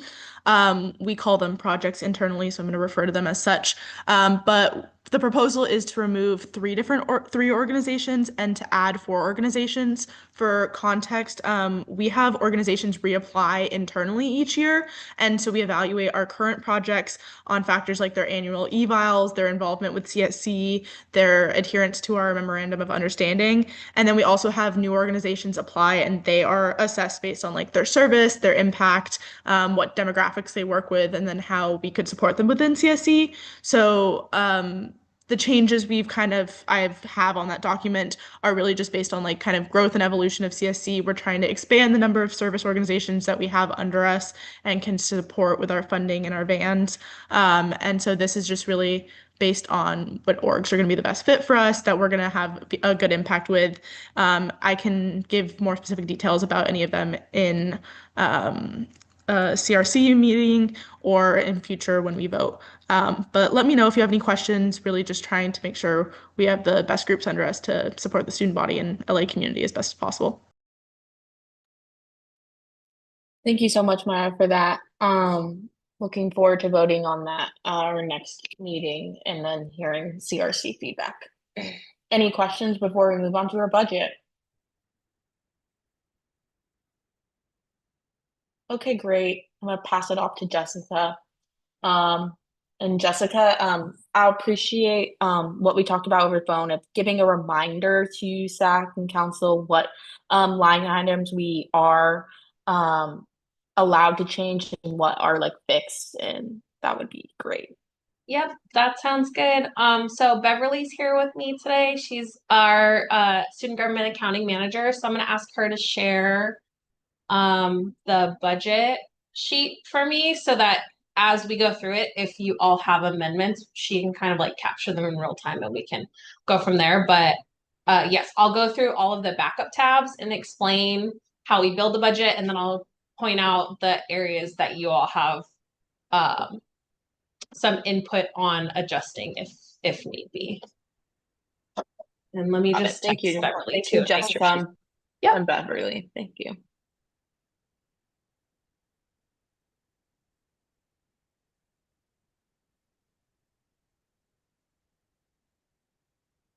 Okay, cool. Can you start at the I guess just start at the last tab, the utility, and then we'll just go from there tab by tab. Okay, so this is one of our backup tabs for some of the line items in your budget. So I'm just gonna go tab by tab, and then I'll specifically point out like the student fee tab and the enrollment, which is how we determine all the numbers for your budget. But this is a tab that supports the expenses for your budget. So every entity of ASUCLA pays a portion of shared utility costs. So this is a fixed cost based on square footage. So you can see highlighted as USA's portion. GSA also pays a portion, COM board, and then other student-run enterprises departments. And again, it's based on square footage, so it's how much office space you have. So it's not only your USAC offices, but you also have some space that you approve for other student orgs through OSAC. So that's your amount of utilities And then you can go to the maintenance one. And then the maintenance cost again is done by calculated by square footage. It's a fixed cost for the year, but what this essentially covers is like anytime you have general maintenance needs for your office, like if you need to hang something up on the wall, or we need to patch and paint the wall because you're taking something down, you need vacuuming or dusting in your office. There's no charge anytime you request those services. Same thing goes for all the OSAC offices. So as they send requests in through Student Government Services for things like that, we go ahead and put in the request to our maintenance and facilities team, and they do all that work with no charge to USAC because it's covered under this shared maintenance cost. So that is also a fixed cost. And then we can go to the next one. So this is the campus-based fee sheet that we get from the university that essentially tells us how much money each fee is charging for that year. So some of your fees are adjusted to inflation every year. Some of them adjust every 3 years. And then we have a few older fees that are fixed and the amount never changes. So we get this sheet annually to know what that new fee amount is with the CPI index. And then you'll also see there's return to aid on the fees that it's applicable to, which is 25% of that fee that goes into financial aid. So this is one of the main documents that we use from the university to determine how much money we're expecting to come in for the USAC budget. The next tab is projected enrollment. So this is another sheet that we received from the university that tells us how many undergrad students they expect to be enrolled next year. And then we use that number of students times the dollar amount of each fee to figure out your overall budget. And then for the summer enrollment, we project that at about 46% of regular enrollment. So that's that number that's down there, that 13,000, because some of your fees do collect over the summer. The next tab for fee data is essentially our calculation of how we determine like which fees are collected quarterly, which fees are collected over the summer, which are static and which are CPI adjusted. So this is just an internal sheet that we build that basically breaks down all of those different fees a little bit further, as well as indicates like where particular pieces of the fee are going. So like I mentioned before, there's some fees that stay within USAC's purview and some fees that are delegated to campus departments. So this is just an internal calculation sheet of how we determine how much we're expecting from each fee. This next tab, administrative and support services. So this is a way that we break down costs for staff support for all of USAC and GSA. This includes career staff, so all of your SGA staff, all of your SGS staff, any students that we employ is all funded by USA and GSA. GSA shares about 10% of the costs for all of these different positions. So this is how we calculate it. So you'll see that there's a total amount for 622 and 652. That's the split between USA and GSA, and that's an internal account that we have. And then each of your specific fees share a portion of a cost for a particular staff. So like the contracting position that was created a number of years ago was supported by the main fees that have the heaviest contracting. So that's your entertainment fee, your community service fee, your brew and bash fee, and so on. And then TGIF also has a portion of that fee that goes to support staff wages per the referendum language. The next tab is the fee summary. So this is the total amount that we're expecting to collect from each fee. And again, that's based on whether it's collected just during the academic year versus also in summer. And then we have an administrative fee that we assess as well. So the 4.5% is to delegated fees. So those are fees where SGA processes that from the university, and then we cut a check to issue to a department. And then the 6.5% is any internal fees, so like fees that go to your funding body, things that require more processing for SGA. And that's, again, just to support the overall cost of running that division and the amount of check processing that we do for the various needs of USAC.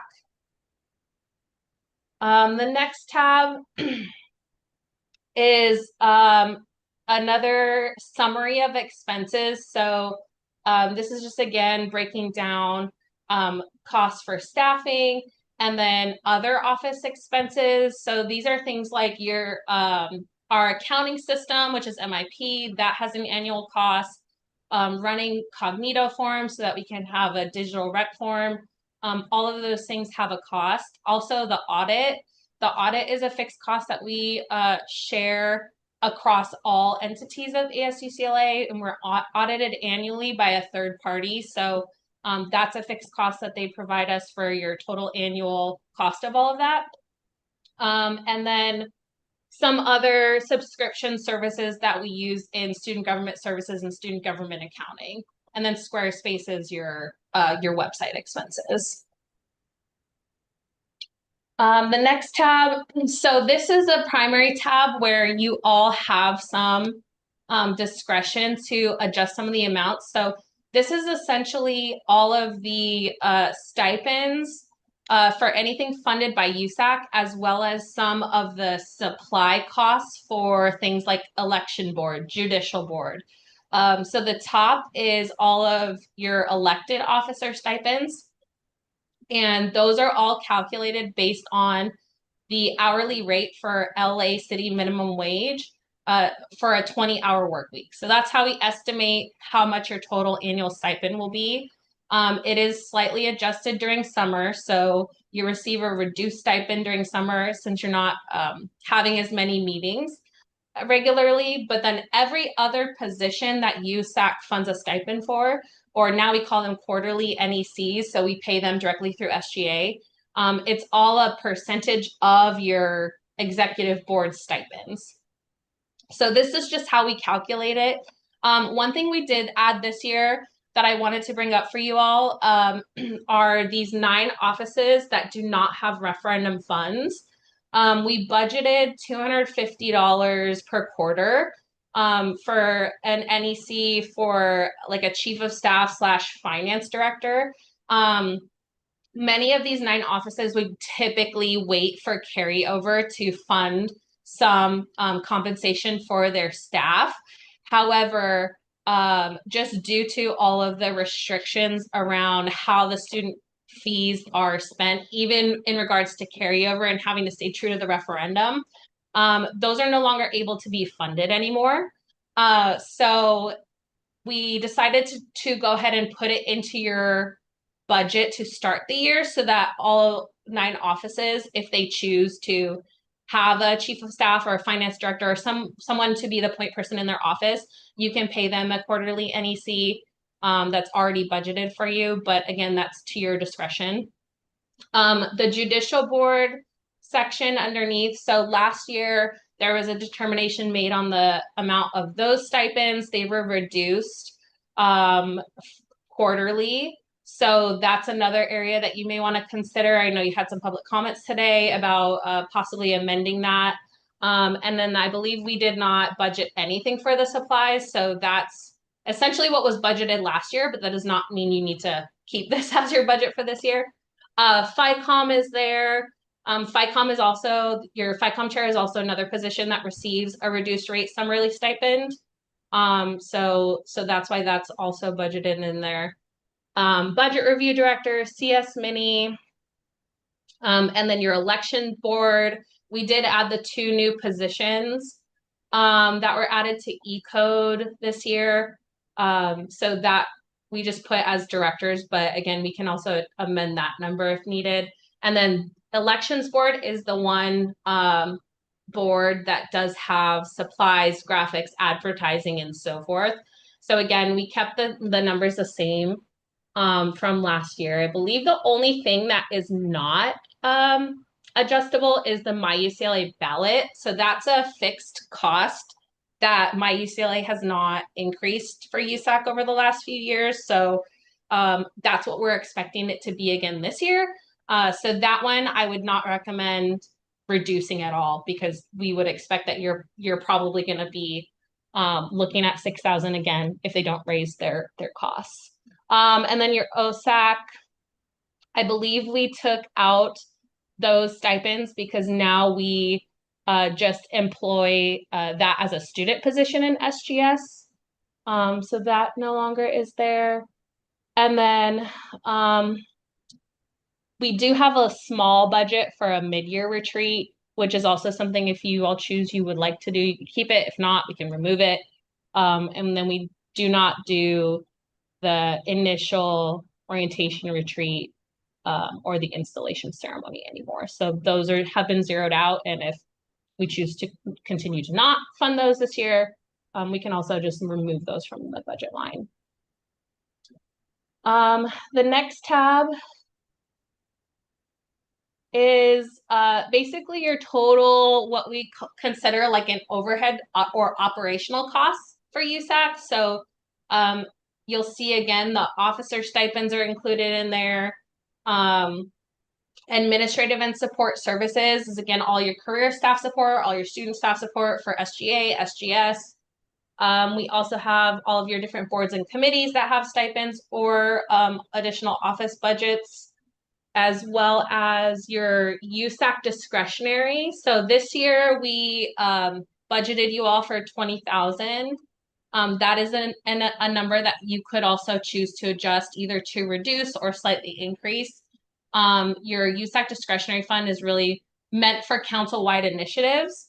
Historically, it's been about $10,000, but the last couple of years, USAC has increased it a bit. So we kept it at 20,000 for now. And then you'll see your maintenance and utilities costs in there. You'll see bank charges, which are just standard fees for banking. Your website, your meeting facility is essentially your event services costs for your Tuesday meetings in the viewpoint room. And then some printing costs for if there's ever any need from the offices to have accounts set up with like the print stations. So that's your total like operational overhead costs. And this is the main area of your budget where you can make some adjustments. And then the next tab is the total budget. So this is essentially the top part is your budgetable income. So that's how we did the fee amount times the projected enrollment to see how much money is coming in. And then if you scroll down, Beverly, and these are all your different student fees. And then if you scroll down to budgetable expense, so this is how much money is available for you all to spend. And that's less the administrative fee, and it's basically broken down by office. And then, you know, if it's a delegated fee that goes to a particular campus entity, that's also indicated here. And then we essentially take your budgetable income and subtract your budgetable expense, and then we have a remaining amount at the bottom. So your remaining amount at the bottom is what's going to be impacted by the changes you make in your like governing body expenses. But essentially whatever is left over at the end of the budget that is net positive will be split evenly amongst the 9 offices that do not have dedicated referendum fees. So so those 9 offices, if you change nothing in your budget, how we're presenting it now, will get an additional $7,465 each. And then again, if we make any changes, that number may fluctuate. But essentially the bottom line is that we cannot have a negative budget. So we want some remaining amount, or we want to be at 0. So that's essentially it. And then the other tab is just our own administrative tab. We don't need to look at that. That's just our own. You don't have to click on that one, Beverly. That's just our own, like inputting the budget into the accounting software. So it's not super relevant to you all, but this is the main page that we wanted to look at. And then if anybody has questions or you want me to go over anything again, I'm happy to. Otherwise, we can go to the governing bodies tab and see any adjustments that you all want to make.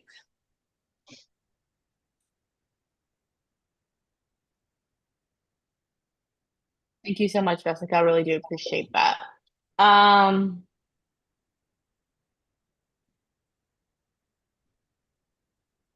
okay, that makes. I do want to emphasize like what Jessica mentioned about discretionary wasn't really used in that way last year. And my goal this year is to use it more for like when it comes to election board time, because I think last year, like I feel like USAC Interpretive Elections Board, it is their job to promote elections and not really like our job as USAC, which is something I'm planning on. We should not be in that. We shouldn't. It's not just the election board job; it's also on USAC. So I want to do council-wide like related things that are focused on promoting USAC elections. So yeah, just want to flag what the actual purpose of discretionary is. It's not just for funding like things that are for like groups who don't get money, and there also are being policy changes that would actually impact how students request for facilities. They need to prove that they have the funding for that, so that also will hopefully change and we won't get requests like that anymore, hopefully. Are we allowed to start like giving suggestions? Yes. Yeah. So if you have particular lines that you want to look at, let us know. We'll go there, we'll make some changes, and then we'll check back the front page and make sure, everything's still balancing. So yeah.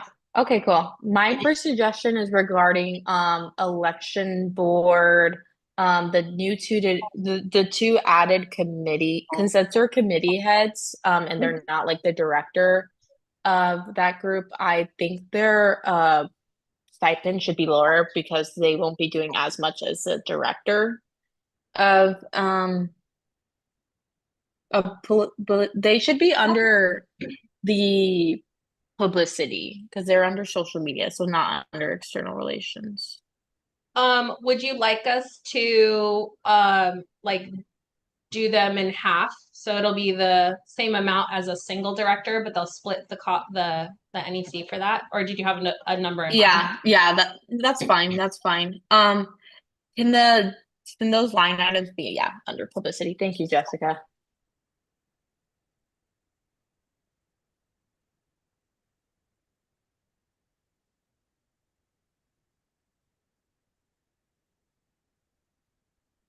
Just bear with us. This spreadsheet is heavily coded with complex formulas, so it might take Beverly a minute to capture the changes, but we'll get worries. No worries.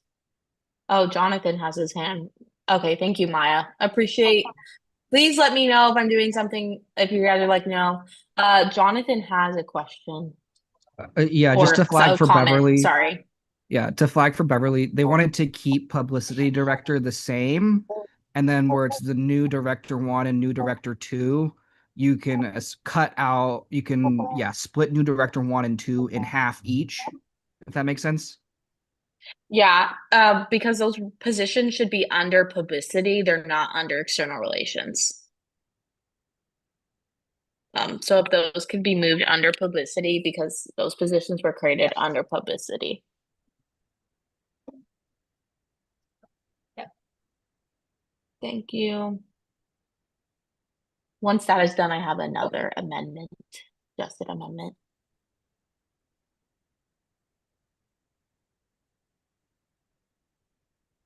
Are you good, Beverly, to move to the next one? Is it possible to label them as like committee members, like how you with CSC mini fund it says member? Can we label as member because they're not directors in the bylaws? Sure. Thank you.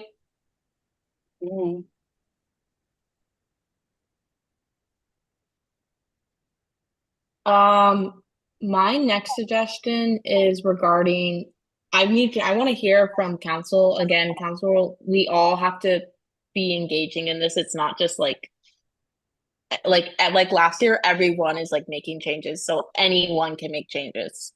But for the stipend thing, I want to know what people think about the stipend thing because I know some people have multiple chiefs of staff. I want to emphasize this. It's like they added this just in case you want to budget ahead of time for it, but you don't need this to pay your staff. Like last year when I was Gen Rep 2, I still paid my staff out of my own office and we budgeted that on our own. You don't need an actual line item on this to budget for it. So I don't think it's needed.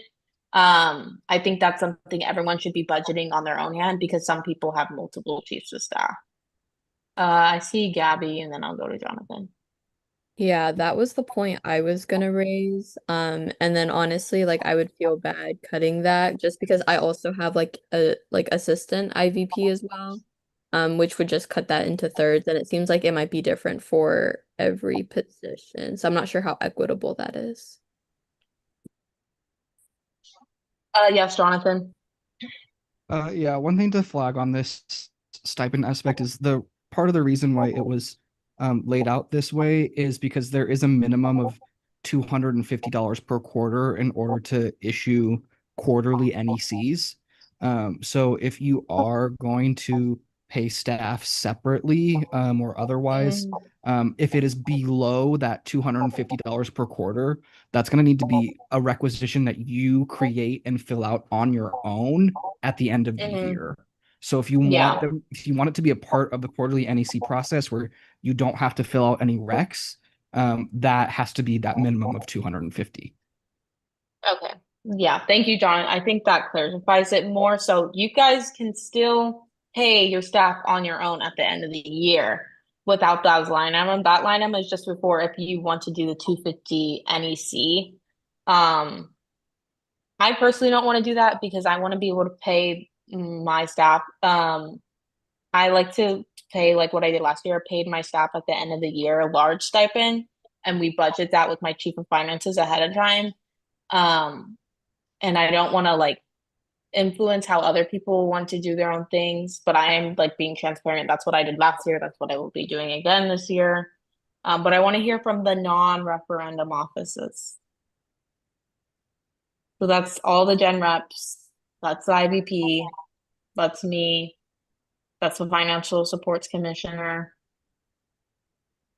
There's who else? That's ISR, Scroll up, Beverly. Oh yeah, there you go. TSR.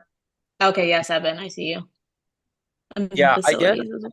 Yeah, I guess if let's say especially too like if we take away this like allocated funding, that'll just kind of be redispersed into the non-referendum offices. So it's kind of like same thing up to us regarding utilizing that funding and like directing it. So I think that's just I completely understand and I agree with the intentionality of creating these, but I think it, to Jaya's point, I think maybe just to see like what like each office/officer wants to allocate. So I think I would be in support of, I guess, like striking these, but I do agree with the intentions of them.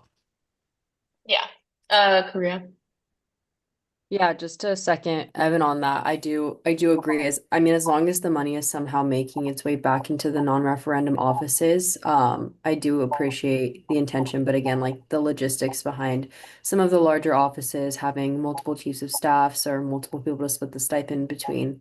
I mean, the Financial Supports Commission does it very similarly to the Office of the President, where we do large sums at the end of the year instead of throughout the quarter. So I think up to the discretion of the office would definitely allow a little bit more flexibility. Does anyone else have any comments? Okay. Okay, Pranaya. Oh wait, I guess I had pretty much a really similar question to Evan and Korea, but I just wanted to like triple confirm if we get rid of that specific like NEC budget, like that money that is directly just going to go into like our individual office budgets, like would we each still have that 750 to use within like our office budget, or would that go to like different line items? Like just triple confirming before we Yeah, so if we take these out, it just makes more money available in the remainder, so then it gets split evenly. So as long as you don't increase any other lines, it will still stay within each of your budgets. Doing it this way just guarantees that like these particular funds would be set aside for NECs, which is like a specific budget line we call assistance.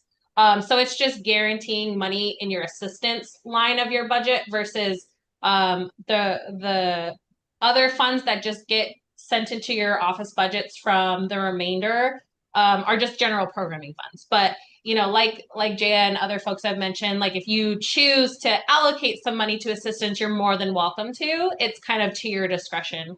So yeah, as long as there aren't any other increases anywhere, taking this out should drop it to the bottom line, which will then just go back into your offices anyway. Thank you. Okay, I'm gonna suggest then, shoot, I almost forgot. We remove that. We remove all of those, and non-referendum can decide.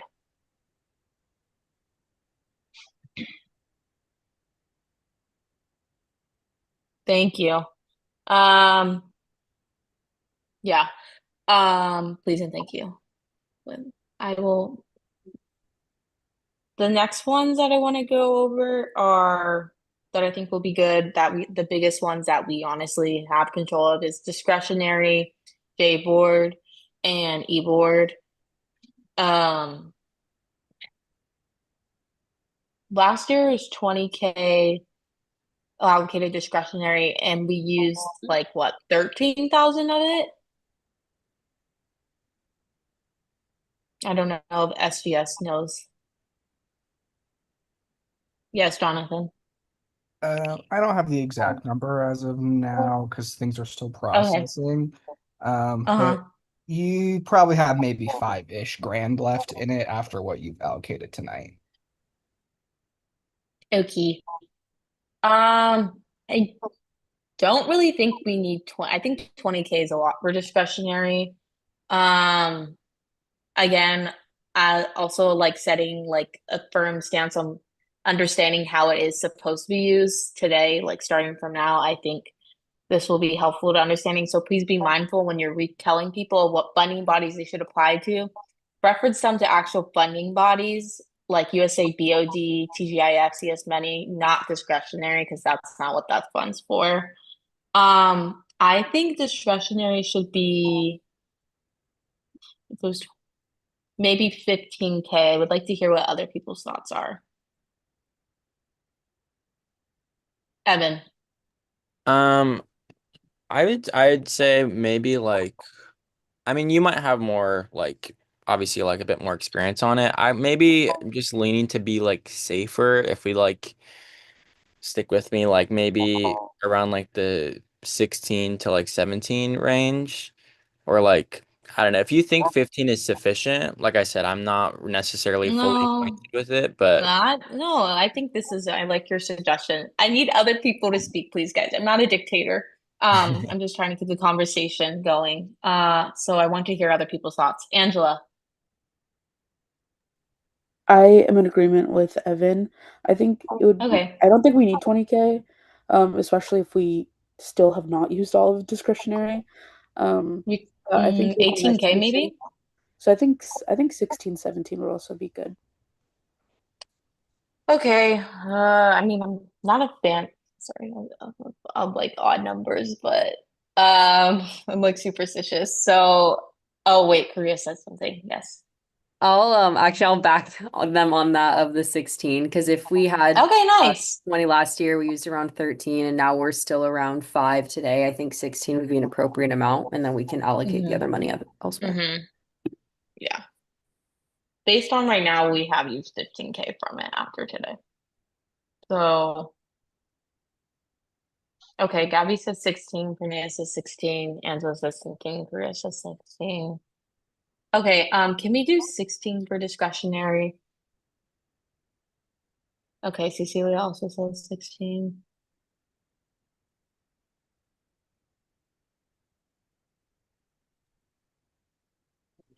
Okay, now moving on to elections board. Is there any, can we look at that? What are people thinking? We made the adjustments to the two new committee members under publicity, which is just social media.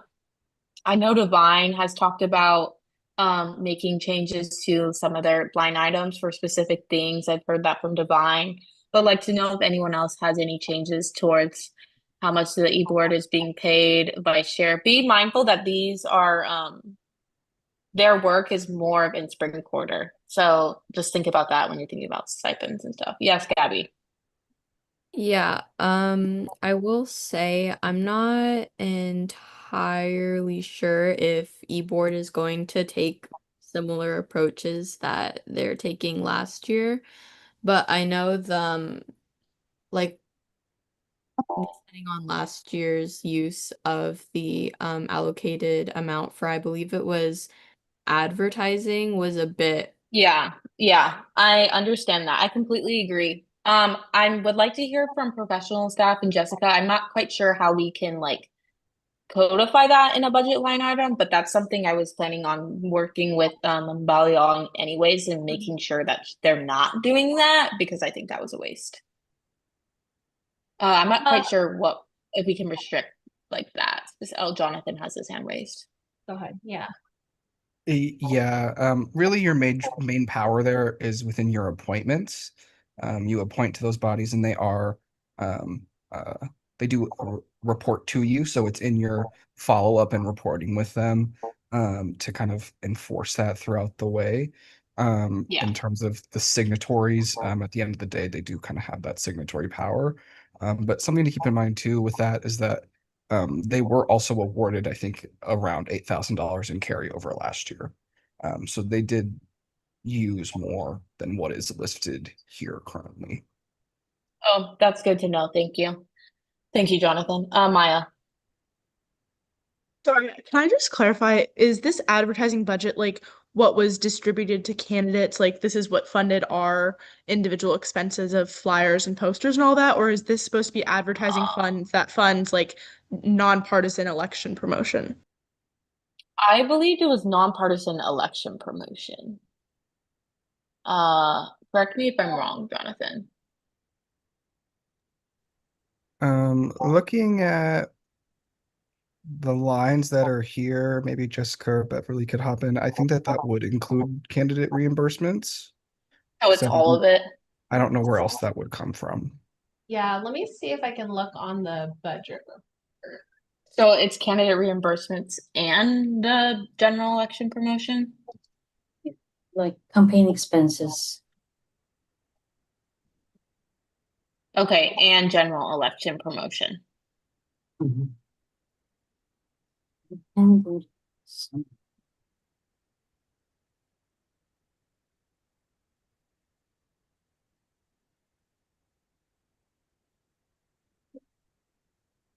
And actually, oh, sorry, can I? Yeah, go ahead. If I recall correctly now, yes, that is what Yeah. that. So like they came to you all for carryover because they Right. either were going to do this $8,000 for candidate reimbursements or promoting the elections, and then they got the extra money so that they could do both. Yeah, I was gonna say I'm looking at the budget report right now, and it looks like the candidate reimbursements were taken out of the carryover allocation. I see. Yeah.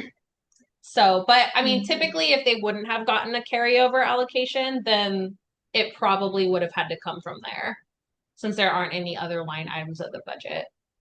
But I would also suggest though that like if you have concerns about how the budget's being spent, you could also ask them to like bring forth a budget proposal of how they plan to spend and then have a conversation about it before they really get into like elections promotions and just make sure that like what they're planning to do aligns with what you all had in mind as well. Yeah, for sure. That sounds good. Salem?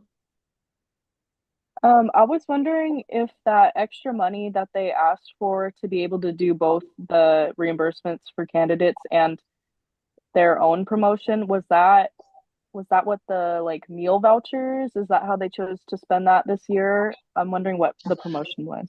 Oh, so the meal vouchers were like co-sponsored by ASUCLA, the board. So a lot of the cost for that came directly from ASUCLA's BOD, but they did contribute a small amount as well to add additional vouchers. So that was a portion of this budget.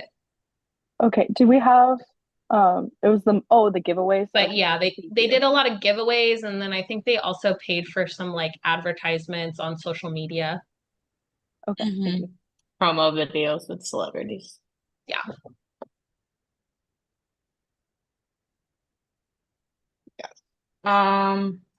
Yes, Jonathan. Yeah, I think particularly part of the reason why this was $8,000 budgeted in the first place is that prior to last year, eBoard was hiring the Bruin Media Group to do advertising, and that contract was for $8,000. So that's what this was originally budgeted for. And then last year's eBoard decided that they felt they could use that money better than what they would get out of that contract with Bruin Media Group. So that's why they used it on other items. And that's why it's that $8,000 number. Okay.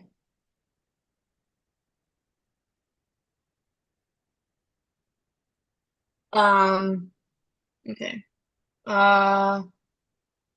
So is there like from SGS staff, like is there a suggestion that you think because of like there was a carryover request last year, if there should be if you guys think there should be increase in some line items, or are you not able to say?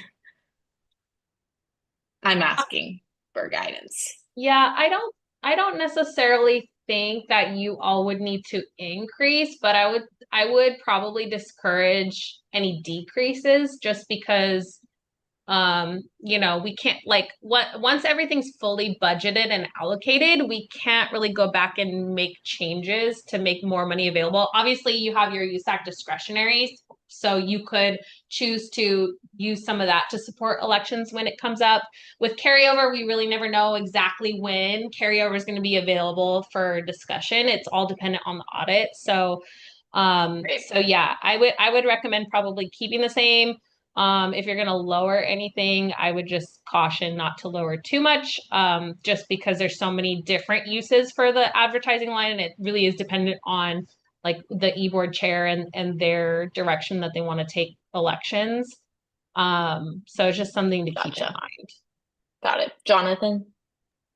Yeah, the other thing I'll note here is that maybe you want to talk about some of this also in the context of if you are planning to adjust judicial board monies at all also, because in here for elections board, I agree that like kind of these supplies, graphics, the monies items likely need to stay the same.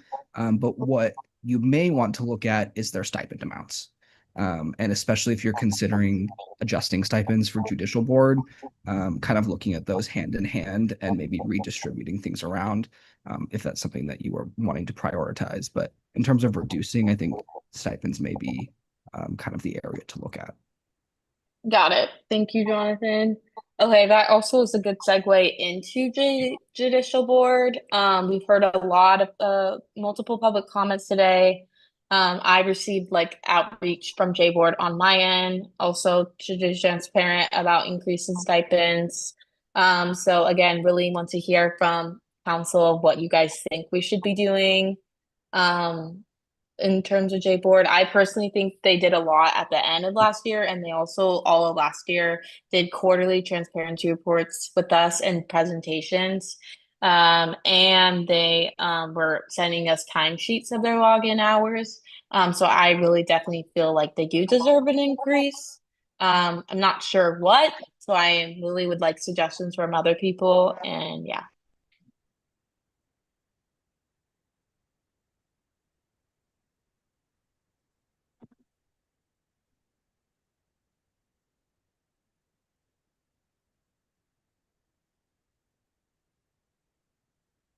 Anyone? Can I ask, did anyone catch the exact amounts that Yeah, they I'm asked gonna for? post. I'm posting that in the chat right now, Maya. Thanks. I just posted it. This is what they sent me. I'm gonna say this would be a total.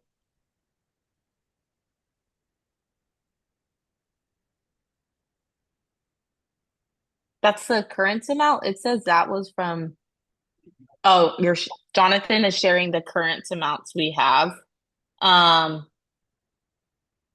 then the comments that I sent are the ones from the 2023 to 2024 academic year. So yeah.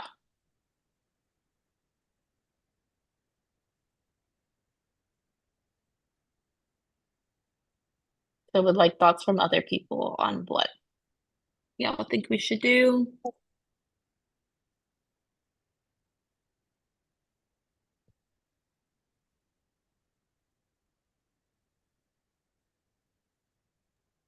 I can share my thoughts. I haven't fully formed them, but I'm rambling. Unless Gabby, you want to go first? Okay, If I'll you go. wanna go- I'll Whoever call you on want, Jen. Maya. I was gonna say Jay. I'll call on Maya. Okay.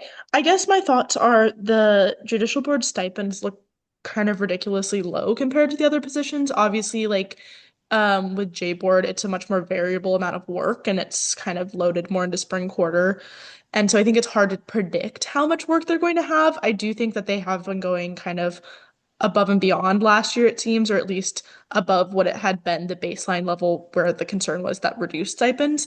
I think what they have requested seems like a very high amount for those roles. And so I think it would in my opinion, it would be somewhere middle ground between those. Yeah, I would yeah, I definitely think there's Okay, we're gonna go Gabby and then Divine, since I just want to mention Cecilia also meant she said she seconds the need for increase but doesn't have a number in mind yet. So we'll do Gabby, then I saw Divine and then Evan. Yeah, I'll definitely second that the numbers just in comparison, at least the change is extremely high. I will personally say that judicial board did have a large increase in cases, especially towards the election cycle, which, if people here aren't familiar, requires an expedited process with preliminary hearings and hearings. And if last election cycle was any telling towards the upcoming one, I would say that perhaps we may see this same or similar amount of cases being given to judicial board for consideration. And in the spirit of equitability, I would say there definitely should be a raise, at least towards more towards of what election board has been situated for. However, I disagree with the amounts that were given in the chat for the proposed increase. Gotcha. Evan, Susie, you mentioned text or comment to me. Okay, thank you, Susie. But I see it, Susie. Thank you. Looks like everyone's in agreement. Evan, or wait, no, Divine. Divine, you had something you want to say? Then Evan. Yes, I did. Thank you. Hi, everyone. Yeah, I agree with what's been saying so far. Their stipend should increase, but not to that amount. I know Eli would come in throughout the year last year. Does anyone remember? I think Eli did share how many hours they worked. If anyone remembers that. So the only person who would know that is me and you, Divine, since no one else was on council. I was also like, I maybe think like Jonathan remembered. Oh yeah, SVS. I think it was like 10, like it was like 9 hours, but like there wasn't a whole lot of work. Again, I do want to flag they were not really doing much fall and winter quarter. So it's kind of hard just because there wasn't really much they were doing. And yes, they created an Instagram guide. I see that, but they weren't doing a whole lot of. Oh, Evan found it. Thank you, Evan. Fall, 5 justices from the council presentation they gave us. Okay, that's as a whole. I can't remember. Thank you, Evan. What?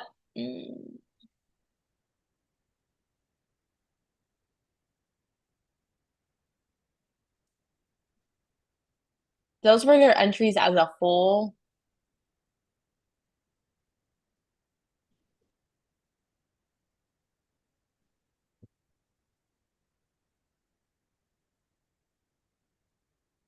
Yeah, see, fall is pretty low.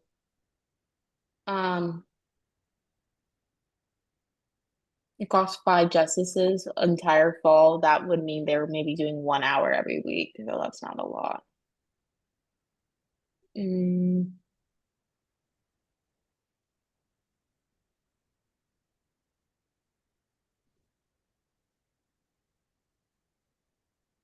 Hmm. Okay, yeah, wait, Evans and then Salem and then Maya. Okay, thank you. To just go numbers wise, let's just say like putting it at let's just say at the hourly rate that is on this document, which is 18.42 that we're getting paid. So let's say there's going based off of the 335 hours that they worked. Oh, wait, can you guys hear me? I'm sorry. Yeah, we can hear you. If we pay justice the same, I'm I'm worried about following that hourly rate because I don't know, is that hourly rate, Jonathan, are we using that hourly rate for like all the other stipended committee positions? Does anyone know, Jessica?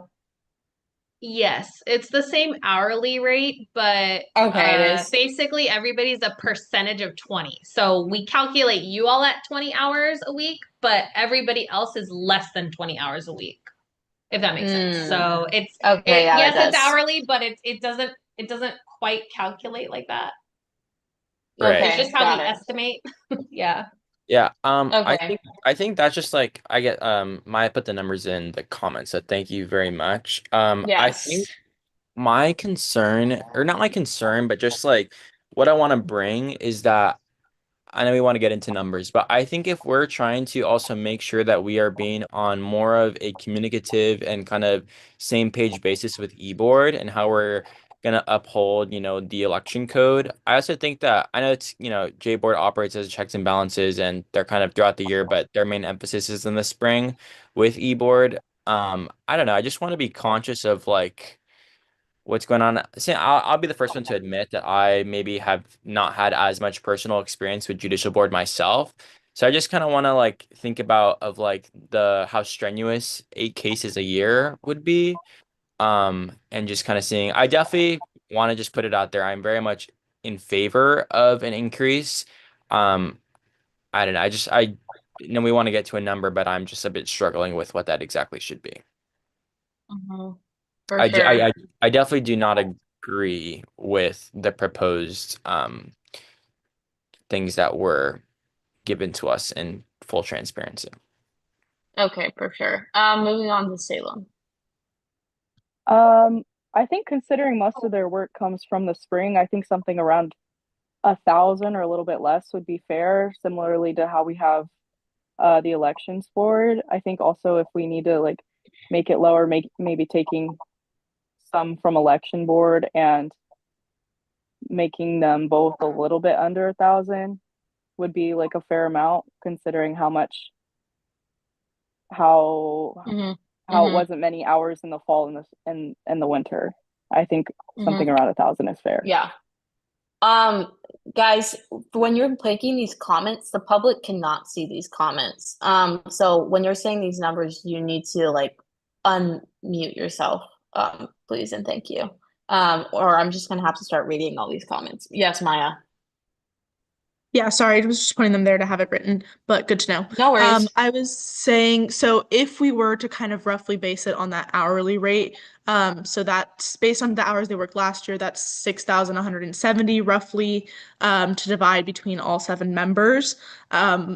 Just putting some numbers out there, you could do that roughly as 850 per associate justice, including the associate chief justice, and that would leave roughly 1,100 for the chief justice, which obviously can be vary, but just a starting number to get out there.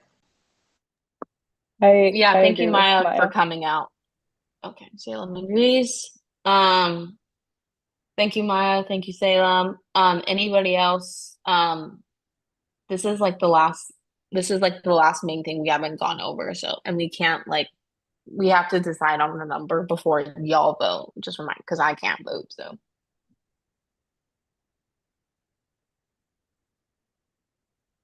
Yeah, for now. I guess just seconding, I like what Maya proposed just because I think she had a lot of like tangible, like she did a lot of calculations and there's like a lot of logic behind the numbers, and I think it also lines up with what Salem was saying about around Mm-hmm. 1,000. Something, okay. I'm not opposed to it. I think it makes sense, but up to everyone else. Got it.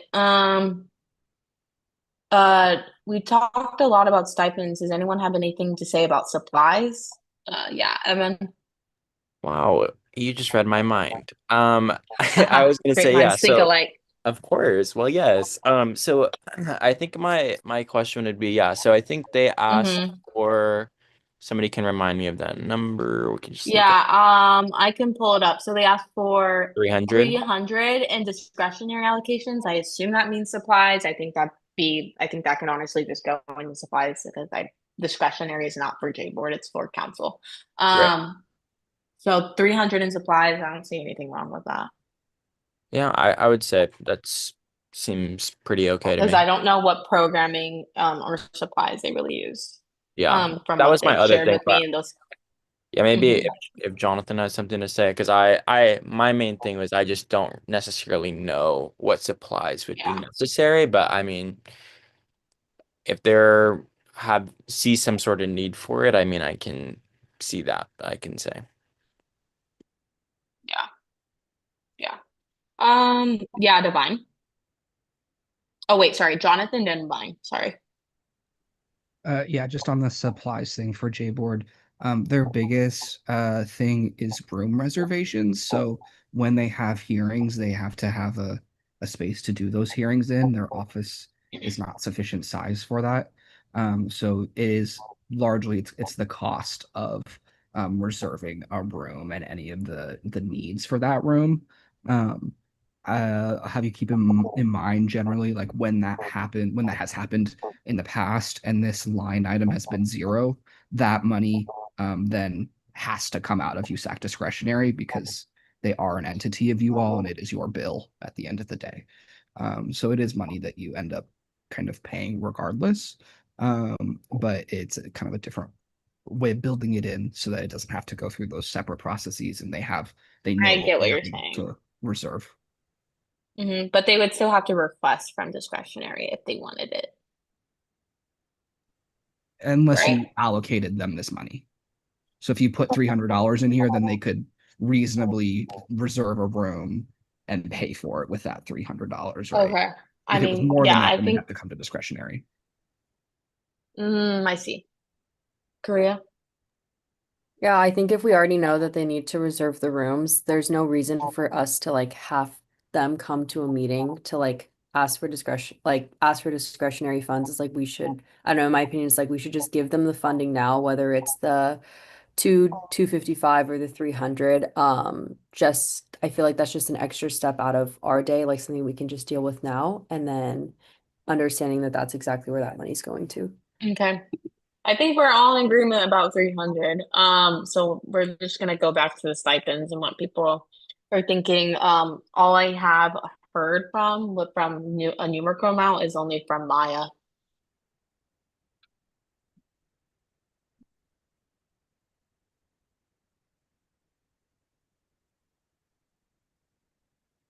This is the last thing we have to do before we adjourn. Yeah, Maya. Sorry, I'm adjusting. Well, I just have a consideration of the numbers I put forward is that is a more Sure. significant increase for the Chief Justice than the Associate Justices. I don't have a better numerical answer, but that would be a 350 essentially raise for the Chief Justice versus 250 for the Associate Justices. Just to put that out there as consideration if people want to have better proposals. For sure. Reminder of what Maya's was 850 for each of the 6 associates and then 1100 for the Chief Justice based on the hourly rate.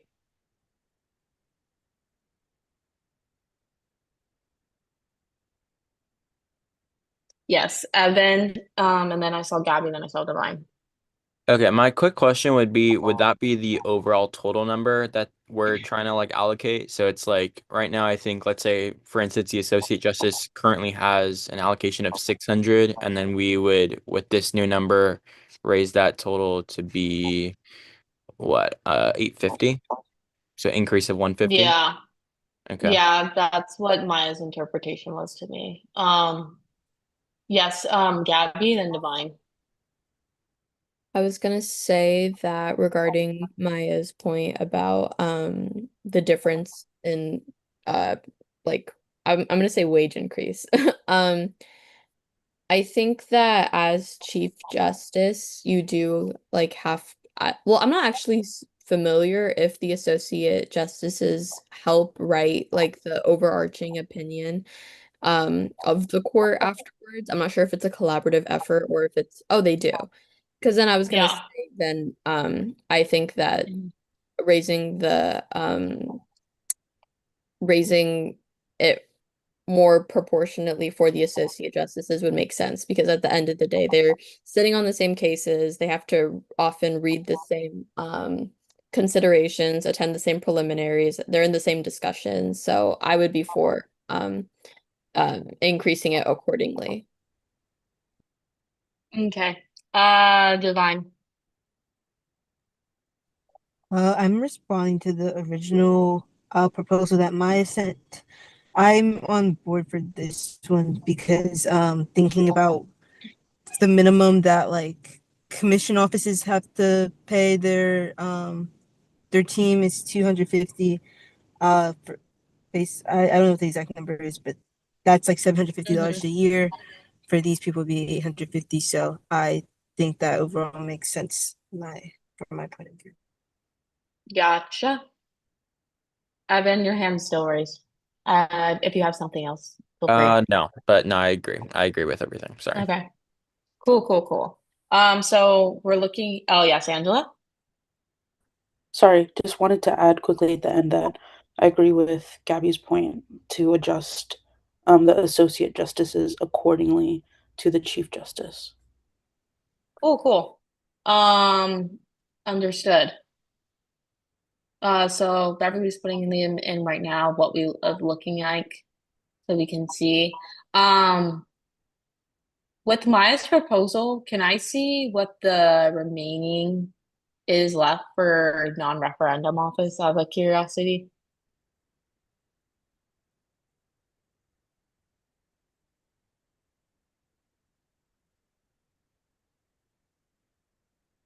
We're almost done.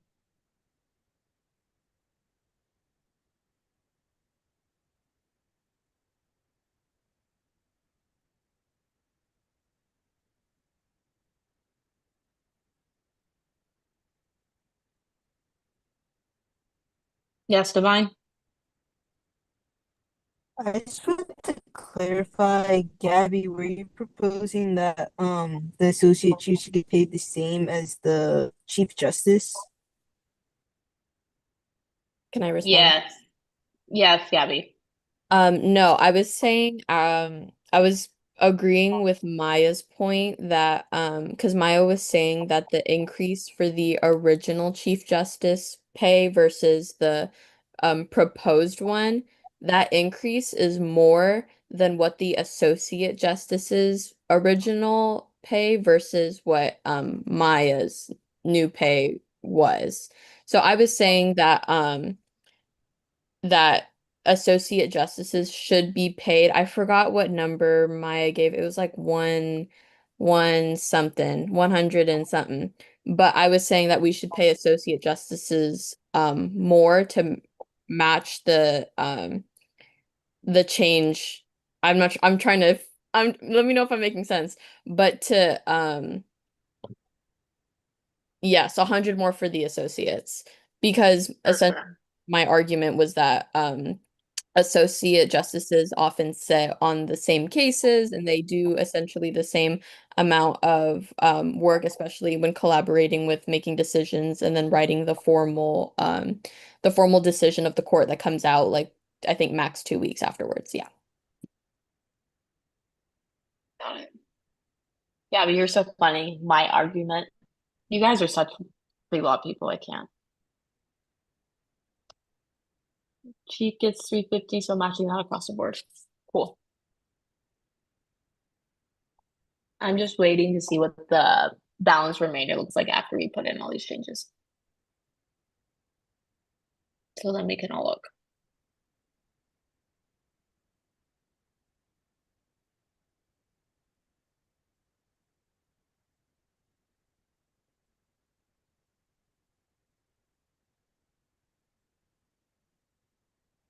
So, okay. 6. Okay, So, the letter, yeah, sorry. Go ahead. the the section in highlight is how much we have for all our offices, correct? For the non-referendum offices. Yes. Got it. It's Okay, so I hope everyone's yes, Beverly. yeah, so it's for 8,674 per office. Okay, that's being split between all the offices. Correct. So then what would our actual individual office budgets look like? So this and the amount in your office that's allocated to this. So it's basically 9,600, whatever the number was, plus 1,000. For each office in total. Yes. So each office will Okay. receive $9,674 for the year. Okay, and that's including what's split between us and the yellow box. Yes. No, the That was yellow box is how much each of you are getting. You're splitting 78,000, which is the number to Oh, yeah, thank so you. the yellow number highlighted is per office you're getting that much. Thank you. Yeah. Thank you. Okay, yes, Maya? Sorry, doing more calculations and we'll just say it out loud. So if we did $950 dollars per associate justice and 1,100 for the chief justice, that would be a total of 6,500 in stipends for J Board, which is roughly 51 hours of work per associate justice and 59 hours of work for the chief justice. That would be an increase though of this 100 per, so that would be a $600 increase from the money we're current. So maybe I did my math wrong, but I'll have to double check it. But that would be a $600 increase on what we have right now. And so it would slightly adjust your office budgets. However, or we could lower the chief justice amount by $100. Up to you guys. I also was going to suggest, oh, sorry, I thought I raised my hand. Okay. Yes, Pranaya. I felt bad suggesting it earlier because everyone was suggesting an increase, but I was also going to suggest possibly decreasing the chief by 100 as a possibility. Okay. If Sure. we want to make things equal. It's up to you guys. Okay. We can also take a look at election board too. After. So should I change this 500? Or Based on Pernea's, yeah, because if they're lowering it by 100, lowering the chief justice by 100, yeah, those would have to change. cool. Gotcha. Thank you. Can we look at elections board, please, for a second? Okay, so those are our stipends for election board. We're doing the brunt of the work over in the spring quarter. Is there any suggestion edits to things?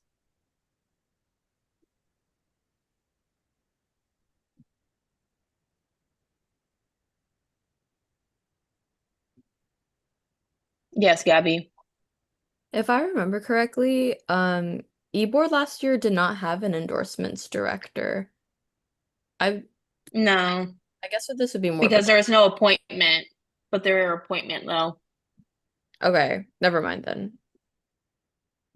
I mean, you can still adjust stipends. Like, I honestly don't think what the elections board director, the endorsement director does a whole lot besides just posting in like endorsement slips.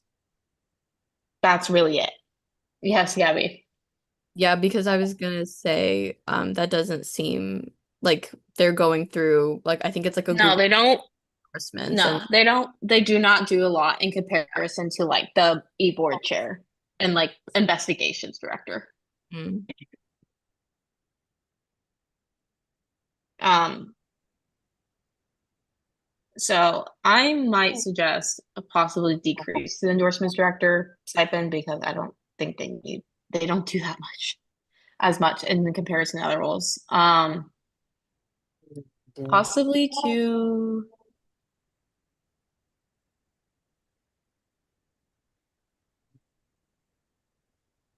okay, Paige says they agree, so I'm gonna go with the floor. I'll go with what I'm my train of thought here. They should get paid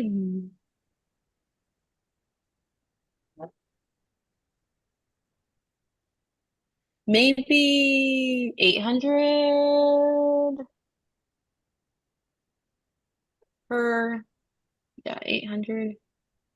And then let me know of what people think about that. That's too low. What do people think about that?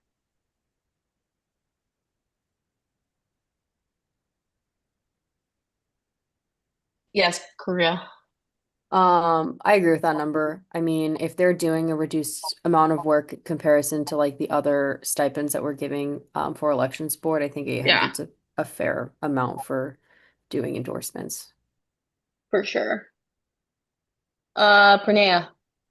Would they also just be working during like a smaller duration of time because like endorsements only start so it's only like Yeah. I don't know if it's like 3 Yeah. or 4 weeks, They but get a okay. very yeah, Okay, then I that's a think good with point, that in mind Pranea. too, I think it also makes sense to decrease it, TBH. You could even honestly, I think this is a Okay. good number. I don't think we have to decrease it further, but yeah. We can come back to it. Does anyone have thoughts on investigations? I feel like publicity does honestly a lot.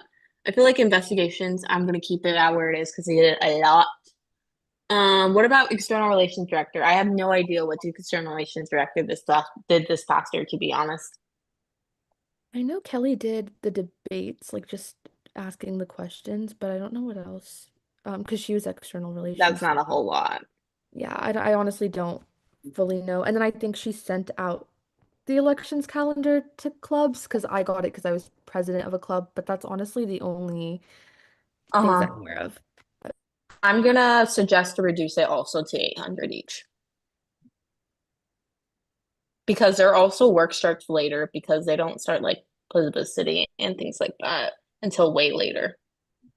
So 800 for which position? Sorry. External relations director, please and thank you. Thank you. Just seconding because I know you can't see the chat. Yeah, thank you, Brianna. Thank you, Salem and Paige. I feel like those are pretty good.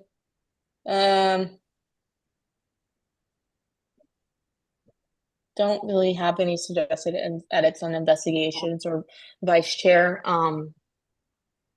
Because I feel like investigation that's a lot. Um, yeah. Um,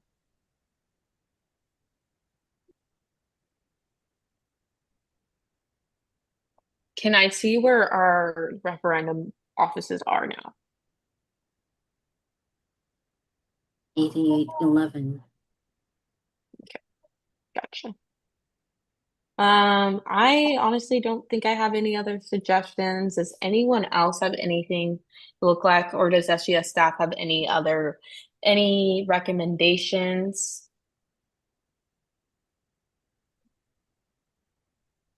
Very open to hearing them if there are any.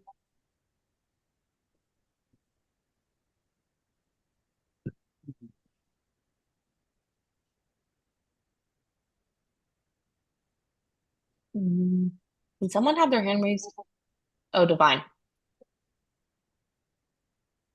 This is a small question. Oh, never mind. Never mind. My question was just answered.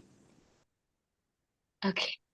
Does SGS staff have any suggestions about other things you think like are necessary for lookup? Because I felt like those are all the ones that I believe were working.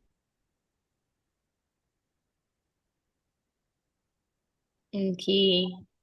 Well, are people ready to vote on this then? Yes. Okay, thank you, Gabby. I need a motion, please. Like I motion to approve the USA budget for the 26-27 academic year. I motion to approve the USA budget for the 2026 to 2027 academic year. I I second. need a second. Gabby motions, Pranea seconds. All in favor, please raise your hands and please don't lower them until I say. 6.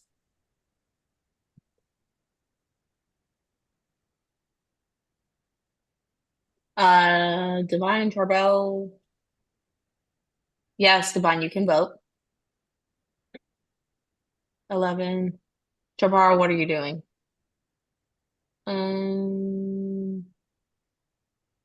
Okay, with 11, all opposed, all abstaining.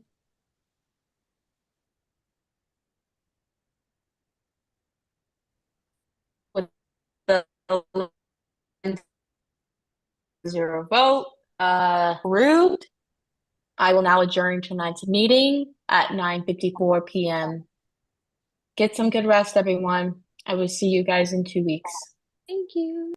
Good night. Good night. Good night, everyone. You. Good night. Thank you all. Good night, everyone.